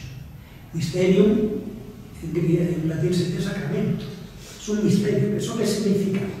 Que la Iglesia, que Jesucristo elige, los 12 apóstoles, y a la que da su misma misión, quien a vosotros oye, a mí me oye, quien a vosotros enseña, quien a vosotros escucha, a mí me escucha, quien a vosotros oye, a mí me oye, lo que vosotros hacéis en la tierra quedará atado en el cielo, que da el mismo poder que él mismo tiene, que ratifica en la vida del Espíritu Santo. Más, Cristo no funda la Iglesia y la deja, no. Cristo sigue siendo cabeza de la Iglesia, miembro de la Iglesia. Iglesia católica, la Iglesia de Dios, no es una asociación de fieles que no, es Cristo. Eso cuando dicen, yo creo en Dios, pero no en los curas. Yo creo en Cristo, pero no en la Iglesia. Estás como un cencerro, porque no existe. Es como si alguien me quiere mucho y me quita la cabeza porque no le gusta y la pone a un lado. Y no se puede dar. Ontológicamente no se puede dar. El que acepta a la Iglesia, acepta a Cristo. El que acepta a Cristo, acepta a la Iglesia. Y si no acepta ninguna de las dos cosas. Entonces, ¿qué hace? ¿Cuál es la misión de la Iglesia, de Cristo? Yo también se lo explico a los chavales con ejemplos concretos. Lo que hace la Iglesia es actualizar a través del tiempo la obra de Cristo. Es como si hubiera una máquina del tiempo, como Regreso al Futuro. Cuando era una máquina del tiempo, se metía un tío ahí, le daba un botón y empezaba, y aparecía justamente en el momento en que estaban los romanos peleándose con los cartagineses. Uy, vámonos de aquí que nos apioran. Se mete otra vez la máquina y aparece y un dinosaurio está corriendo detrás y hasta que no llega el momento. Bueno, pues en vez de ser una máquina del tiempo que nos traslada al pasado, es al revés. Es una acción salvífica que se hace presente aquí y ahora. Entonces, la Iglesia actualiza el sacrificio redentor de Cristo aquí y ahora en cada sacramento, muy especialmente en la celebración de la Santa Misa. ¿Y eso cómo puede ser? Muy fácilmente. Esa máquina maravillosa del tiempo que no existe, que queda muy bien en película, pero no tiene. En Cristo se puede hacer realmente presente y activa. ¿Por qué? Porque Cristo es Dios. Para nosotros, los hombres, existe el pasado, el presente y el futuro. Existe el tiempo. Para Dios no. Dios es un eterno presente. De tal forma que su obra redentora en la cruz, la obra redentora de Cristo en la cruz, es tan actual en el año 33, 36, 38, cuando fuera, justamente el Viernes Santo, es tan actual como el Jueves Santo, en la última cena, como en la misa que celebréis luego. Es igualmente actual, porque Dios no existe, presente, pasado y futuro. Cristo es todo pura actualidad. Y nos permite a nosotros, después de 2000 años, casi, asistir al sacrificio santo de Cristo en la cruz, que no es solo, la obra redentora de Cristo no es solamente la muerte en cruz, sino su muerte, resurrección, ascensión, encarnación, vida pública. Toda la vida de Cristo es como un todo, como una obra redentora que nos salva y nos transforma. Por eso es el único sacramento, diríamos, es la Iglesia, luego diversificado en distintos sacramentos, que es Cristo que hace presente. Por eso el cura de la Santa Misa no dice, porque Jesús va, el Espíritu Santo va a acatar, porque Jesucristo en la última cena tomó pan en sus santas manos y dijo, tomad y comed todos de él, porque esto es el cuerpo de Cristo, no, porque esto es mi cuerpo. Yo estoy infinitamente, y todos los signos que puedan ser, siendo Cristo, vicario de Cristo. Porque yo soy Cristo, que lo actualiza a pesar de mi divinidad infinita. Por tanto, Jerusalén es figura de la Iglesia, sacramento universal del salvación, del alma en Jesús, que abre los brazos a todos los hombres para llevarlos a Cristo, que siguiendo sus enseñanzas vivan como hermanos en la concordia y en la paz. Fijaos que la aspiración de la humanidad siempre ha sido formar una fraternidad universal. ¿Qué es lo que ha procurado la masonería? Liberté, égalité, fraternité. Ser cristiano es pueblo civil. No odio feroz a la Iglesia Católica, yo siempre la masonería es palabra que no confunda, pero en el fondo era el mismo deseo de bien y de universalidad. Eso no se le ocurrió ni a los sintoístas, ni a los laosianos, ni a los musulmanes, no. ¿Por qué? Porque es idea de Cristo, es idea profundamente católica. Sin embargo, este deseo de fraternidad universal, de salvación universal, ¿qué lejos queda de tanta gente? ¿Cuánto queda aún para hacer para que se realice plenamente? Por eso, cada uno de nosotros, en el Adviento, también tenemos que descubrir que hemos de ser una voz que llame a los hombres con el ardor de Isaías a la única fe y al amor fraterno. El texto del profeta se cierra con una subjetiva titulación: venid, caminemos a la luz de Yahvé, a la luz de Dios. En la carta a los Romanos, capítulo 13, San Pablo nos dice precisamente qué hemos de hacer para caminar en la luz. ¿Cómo se camina en la luz? Pues se camina a la luz despojándose de las obras de las tinieblas, es decir, del pecado en todas sus formas. Y vestirse de las armas de la luz, que es revestirnos de las virtudes, especialmente la fe y el amor.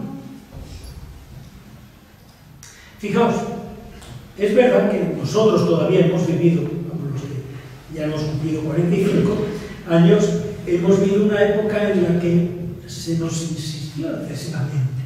El pecado, el pecado, el pecado, el pecado, el pecado, el pecado, el pecado. Y eso a veces nos ha llevado a una visión un tanto pesimista del hombre y de la vida, una cierta obsesión con el pecado. Decía Santa Teresa, ¿qué tanto demonio, demonio, demonio, demonio? Más bien hay que decir Dios, Dios, Dios, Dios. Pero indudablemente, si no pecado, tenemos actitudes. Tampoco estamos pecando mortalmente siempre. Todo es pecado, no es verdad. Hace falta que haya una voluntad de pecar, precisamente. Pero hay pecados también que son pecados en sí mismos, ¿no? Yo se lo digo mucho a los niños, pero hay cosas que no se dicen, yo lo digo. Faltar a misa sin causa justificada un pecado mortal. ¿Por qué? Eso lo he dicho así, se acabó, no hace falta. Hombre, es como degollar a uno como una loca que salió de la radio que había cogido al marido, le había cortado la cabeza, había cogido a hombre, hay mucha diferencia.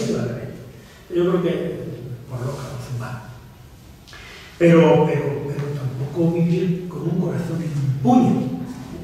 Dios es misericordioso, ¿no? Pero sí que en cada adviento pues hemos de preparar, oye, ¿qué hay en mi vida?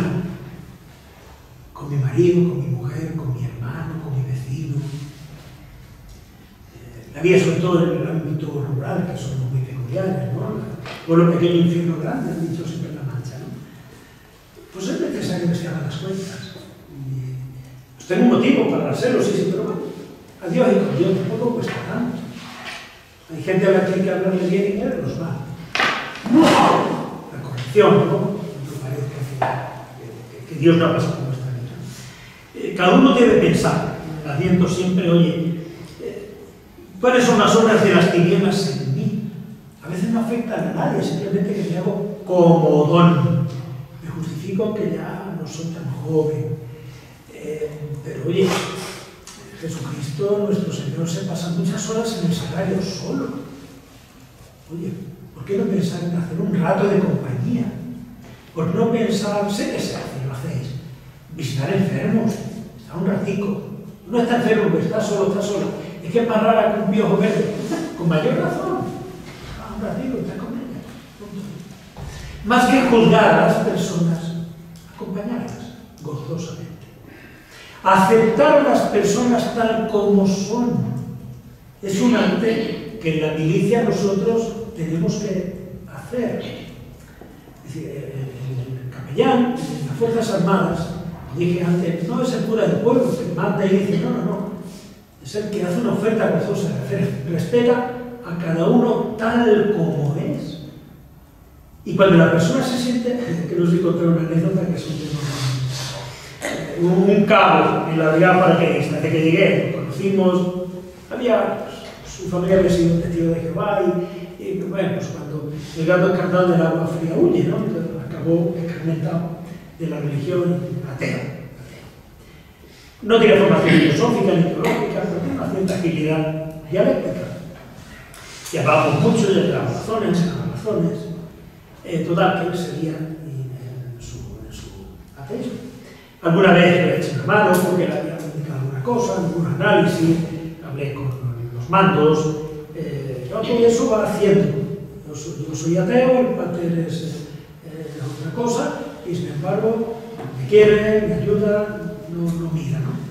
Total, que un día me viene, pater, mire, me han dado el curso básico de paracaidismo, que fue el que hice yo, lanza en automático y caes. Pero el curso manual, eso se lo dan a los mandos casi siempre, muy difícil, se lo dan a un soldado o un cabo. Y se lo dieron a él. Mire, hacer un curso manual, que tú gobiernas y tú caes prácticamente andando. Hacer un curso. Sí. Pero voy a decir una cosa, si a mí me pasa algo, yo no quiero que hagan misa, ni Cristo, ni nada, ni eso.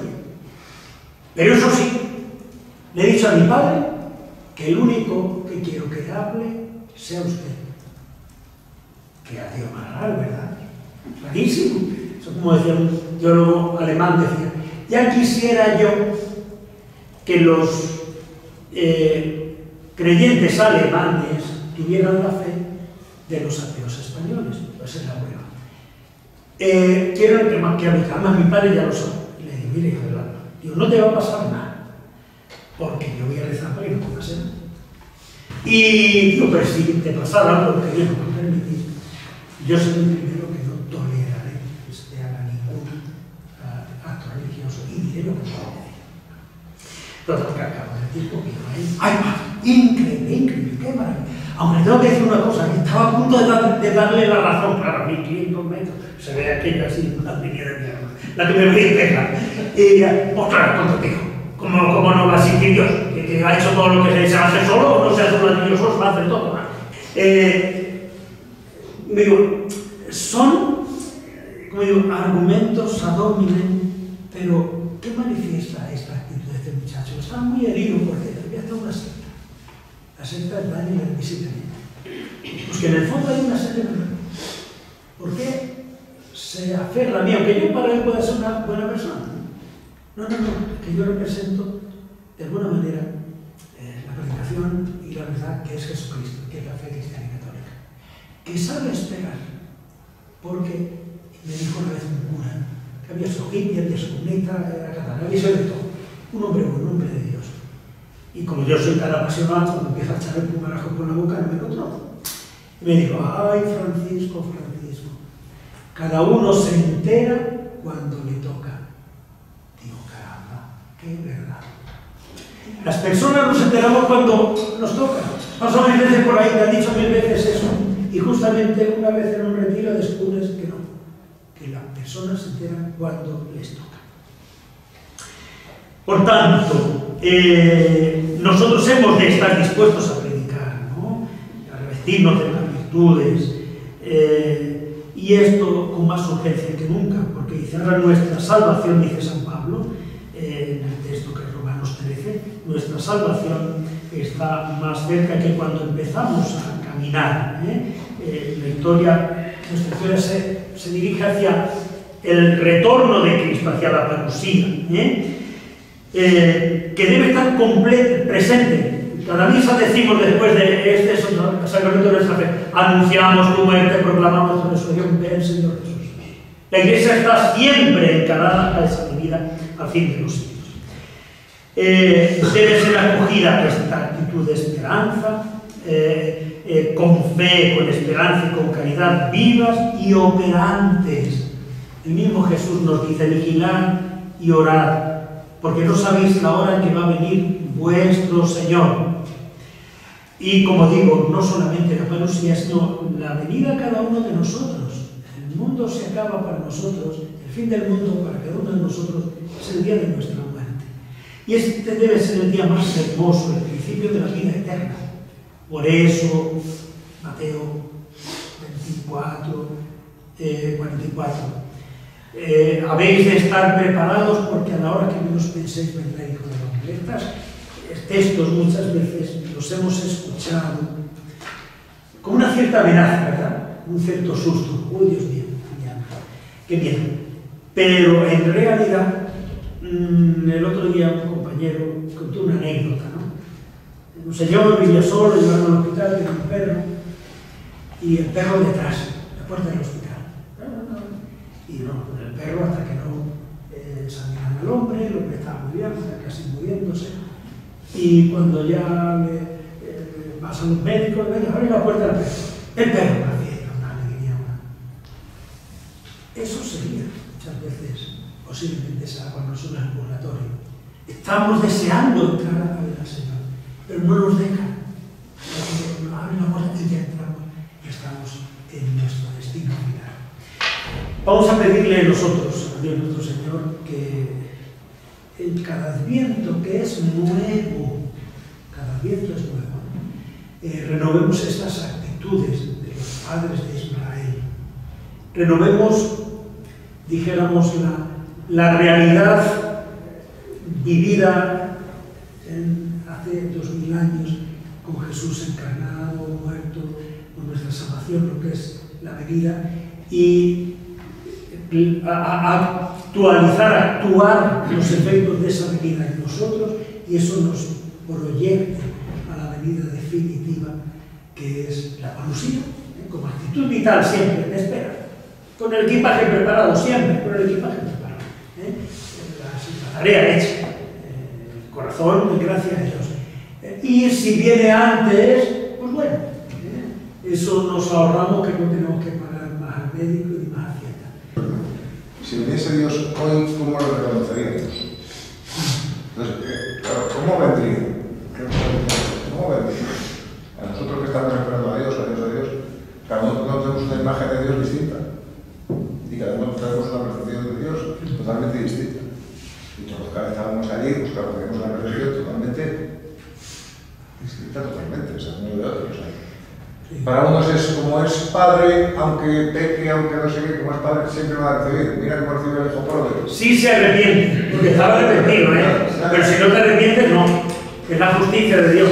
En Dios se dan dos contrarios que nosotros no podemos. Te digo que son planteamientos que Sí, se dan. pero son planteamientos a veces desenfocados y peligrosos. Porque si Dios es tan bueno, no puede haber infierno, ni puede haber castigo, y da igual que seas bueno o malo, que te esfuerces en la virtud o que hagas lo que te salga bien. Bueno, Con lo cual eso es una negación de la santidad de Dios, de la justicia y de la misericordia de Dios. En Dios se dan los dos contrarios que nosotros no podemos. Es que si yo soy un padre, yo a mi hijo no le castigo que sea lo peor, porque primero eres tonto, que eso no lo sabía, segundo, no eres Dios, porque solamente la idea de pretender actuar como Dios es absolutamente inusitada. Entonces, la medida de una segunda venida del Señor, como vino la primera vez, no se va a dar. Es un futurismo, no se va a dar. Por tanto, lo que ocurre con eso es perder el tiempo y hacer el que les injuste. Segundo, si viniera, vamos a poner que viene, pero viene como vino, es decir, que curaba enfermos, es que multiplicaba panes y peces, es que controlaba el cosmos. Oye, habría que pensárselo. Claro, el problema de los que vinieron, de los contemporáneos, es que la fe ni siquiera la radica en los milagros, que son, dijéramos, motivos, ¿no? Motivos de fe, ¿no? Pero no dan la fe. La fe primero es don de Dios y luego es fruto de la propia libertad también. La fe es un trípode. Primero, don de Dios, que es decisivo. Segundo, dijéramos, la razón que te libra de caer en el fanatismo. Un tío que hizo con la misma enfermedad, y si no tiene espíritu crítico, si no tiene usar la razón, te hace un fanatismo fácil. Y luego la propia libertad. Es decir, Jesús se olvida. Jesús hacía milagros. El pueblo que no tiene interés ninguno y que buscaba a Dios, pues el Hijo de Dios es el Mesías, es el que tenía que venir. Los fariseos, que tienen mucha más razón que nadie para creer, los sacerdotes, este es un brujo, el Satanás. Pero como me dijo también Paco Medina, que recuerdo muchas veces, tan inteligente, decía, como decía aquel de Cuenca, no creo en Dios por 1000 razones. La primera, porque no me sale de ahí. Las 999 me sobran. Es que el que no quiere creer no necesita razones, solo con aquel del pueblo de aquel del monte. No se le pregunta a nadie, punto. No necesita razones. Ahora, si tú buscas a Dios, si usas la razón, si eres objetivo, es que no me hace este hombre. Si no me creéis a mí, yo Jesús, que las obras que eso no lo ha hecho nunca nadie. Pero si viene como vino, claro que creería la gente que tuviera una voluntad, que no tuviera intereses inconfesables. Pero vamos, es un futurismo, no va a volver a ver. Había crecido a Jesús una vez, no hay más necesidad. Vendrá con podrígone, y Dios no tenga bien. Y el día de tu muerte, pues, antes de mirar por un lado, ya está a punto de cenar con San Pedro. Y es así. Pero yo tengo la percepción. ¿Eh? Yo tengo la percepción de que siempre está ahí. O sea, Dime, Julián. Vamos a ver, si creemos que Dios está aquí, como preguntábamos si Dios viniera ahora, Dios está aquí con nosotros. Sí, pero sería una venida de Cristo, ¿no? Como si Cristo recuperara el cuerpo físico, el cuerpo glorificado de lo que está en el cielo. Pero en realidad es una elucubración, es para ver qué resaltamos nosotros. ¿Cómo querríamos que fuera Jesús? Es un modo también muy fácil de manipular, porque Cristo ya vino, como lo hemos dicho. Entonces, Pablo, ¿para qué te pones a elucubrar? Para decir que yo me lo imaginaría con los pobres haciendo con los drogadictos, y yo me lo imaginaría, pues no te imagines nada, chaval, que vino como vino, fue muy compasivo con los pecadores, con los desgraciados, con los muertos de hambre, pero a todos les dijo, y queramos que se convirtieran a todos. Al drogadicto, a la prostituta, al muerto de hambre, al que pasaba hambre y al rico, a todo el mundo.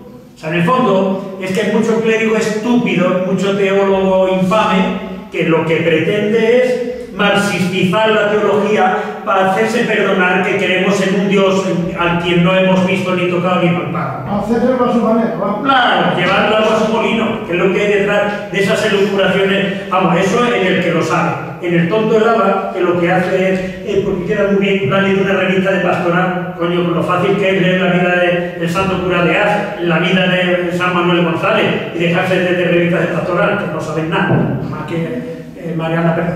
Claro. El problema que hay hoy en día, padre, yo por lo menos lo veo así, es que una cosa es la venida de Jesús hace 2000 años en el papel de aquel contexto, y otra cosa es la supuesta venida que debería de tocar ya del Señor Jesucristo, con el problema tan grande, porque hoy en día el ser humano es infinitamente más preparado y más inteligente que en aquella época.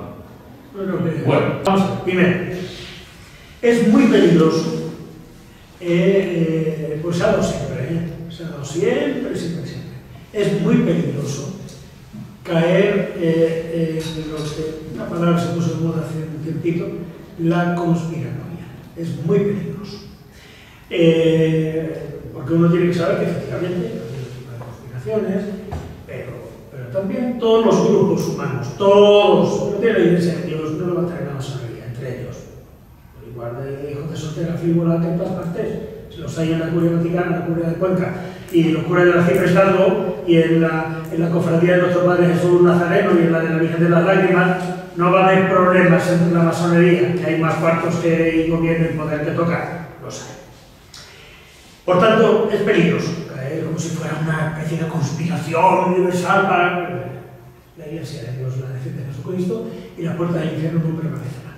Pero tampoco caer en la ingenuidad de que todo el mundo fuera, porque no lo es. Por tanto, primer paso. Segundo, en distinguir del bien y del mal no es tan difícil. ¿Qué hace falta? Que es el gran error de la Iglesia Católica. Cuando yo estaba estudiando en el seminario de Cuenca en 1983, don Luis López, que Dios tenga en gloria, leímos un libro, tenemos el sábado, una especie de actualización, informe sobre la fe del cardenal Ratzinger. Y entonces ya describía el cardenal Ratzinger que el problema más grave que había en la Iglesia Católica era el tema de la catequesis, es decir, el tema de la formación cristiana.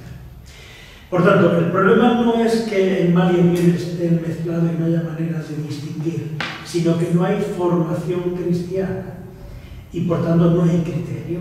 Balmes escribió un libro que se llamaba El Criterio, muy del siglo XIX, porque era así también, la época del racionalismo, pero claro, él escribió ese libro como un modo de tener capacidad a cualquier cristiano de a pie, cualquier persona inteligente de a pie, para distinguir el bien del mal, la verdad de la mentira. Entonces, falta criterio. No es que no se puedan distinguir, sino que falta criterio y falta formación cristiana. La Iglesia, primero, está la Sagrada Escritura, están los concilios, está la doctrina del magisterio, que es muy amplia, amplísima. Entonces, Pío XI nada más escribió la Redini Redemptoris, creo que es, cuando condenó el comunismo, afirmando que el comunismo era una doctrina intrínsecamente perversa. Nadie lo ha dicho más bien, mejor y en menos palabras. Y el mismo condena el nazismo, también Mendelssohn. Y el non abbiamo bisogno condena el fascismo, el mismo Papa. Pero después los papas han seguido hablando. Papas de Nazaret, Pablo II, Benedicto XVI, Pablo VI, Ponente, Pío XII, Juan XXIII, ¿no? Entonces, hay doctrina más que sobrada, pero no se conoce. Entonces, la clave estará que cuando surge una pregunta, oye, ¿esto casa con la fe o no casa con la fe? ¿Cómo sé yo que casa con la fe? ¿Cómo sé yo que no casa? Y entonces, el Vaticano II, cuando habla del diálogo con todos los hombres de buena voluntad, habla también en ese supuesto que hay personas que están equivocadas, pero que hacen el bien, luchan por el bien, y por tanto, oye, no tienes que ser como aquellos apóstoles que le dicen a Jesús, oye Señor, que ahí hay unos que están predicando en tu nombre y no son de los nuestros. Tú predica, vive. Y la gente te sigue, que hay mucha sed de Dios, que yo estoy rodeado de chavales jóvenes. Hay mucha sed de Dios. Crea estructuras que faciliten, forma racionalmente, reforma las catequesis moñas y sin contenido, dopamitas y dibujitos, y enseña la fe católica con robustez y fundamento filosófico, teológico, antropológico, histórico, cultural, psicológico.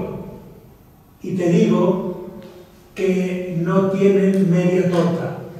Si los curas fuéramos hombres de fe, hombres de Dios y grandes apóstoles, y empezando por el Papa, el Papa, los obispos, todo aquello, el gentuseo que está ahí rodeando en el Vaticano, sin nada que hacer, se dedicaran a ser unos sapopos, unos Manuel González, San Antonio María Claret, el padre Pío, Juan Pablo II, el padre Pío, no tienen media torta, te lo digo yo, leche, no tienen media torta. Cura de Huélamo, crío con 7 8 años, cuando vuelvo a los 6 u 8 años ya era mozo, bueno, se le caía la baba conmigo, porque era el cura. Entonces, tú enseñas desde niño y la gente te adorará, te quiere. Juan Pablo II se enfrentó mucho a un mundo mucho más difícil y arrastró. ¿Por qué? Porque se lo creía y además dinamizó a la Iglesia con un potencial enorme. ¿Quién tenía complejo con Juan Pablo II? Nadie tenía complejo. Había problemas, claro, había pecado, pues claro. No te vas a quedar llorando, ay, que hay. Ayer, ahora que... Cuando nosotros creemos en lo que decimos y lo que somos y practicamos, el mundo viene detrás. Pero lo has puesto a huevo, como se dice, cuando somos más altos, ¿a qué venimos al retiro? A ser más altos. A ser mejores. Si todos fuéramos mejores, tendríamos otra visión distinta del mundo y seríamos apóstoles aún sin predicar. Pero fíjate, insisto, una anécdota curiosísima, lo que tú dices, Pedro. Tú piensas que es ahora, ¿verdad? El siglo XVI, cuando aquel infame de Lutero, que Dios confunda con la hora, el mundo estaba muy mal. Y un santazo de la talla de San Pedro de Alcántara, extremeño, para más insistencia, penitente, un gilo, paliucho, penitencia, comía cada 2 o 3 días. Tenía los brazos como raíces de árboles. Como raíces de árboles. Visita a la condesa de Oropesa. Y la condesa de Oropesa, una mujer piadosa, dice: ay, Fray Pedro, qué mal está el mundo, igual que tú, pero hay mujer.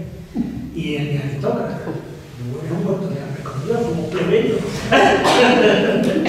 Dice: ay, Fray Pedro, qué mal está el mundo, cómo están en Alemania los protestantes, y los frailes, y los curas, y las monjas, y los cardenales, y el papa, y ay, qué mal está el mundo. Es San Pedro de Alcántara: ay, señora duquesa, procure usted ser santa, procure yo ser santo, y habrá 2 pecadores menos y 2 santos más. Esa es la clave. Pero defender cuando el otro quiera escuchar.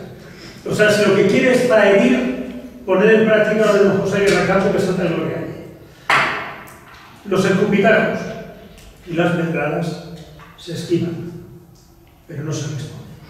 Y lo que dicen en Extremadura, que quien calla, joe así. Claro, si el otro está hablando, ¿qué tal le va? Sí. Me está dejando por todo, pues claro, es un doctor. Si tú no sabes respetar, no sabes hablar, te lo pierdo el tiempo hablando con un anticristo, no lo pierdo. O sea, el católico tiene que tener más tarantazos del que tiene actualmente. Y no confundir, aquí todo el mundo es bueno, no, tampoco va a ser bueno, es todo. Y esta cobardía enfermiza que tenemos los clérigos, tenemos los católicos, tenemos los obispos, etc.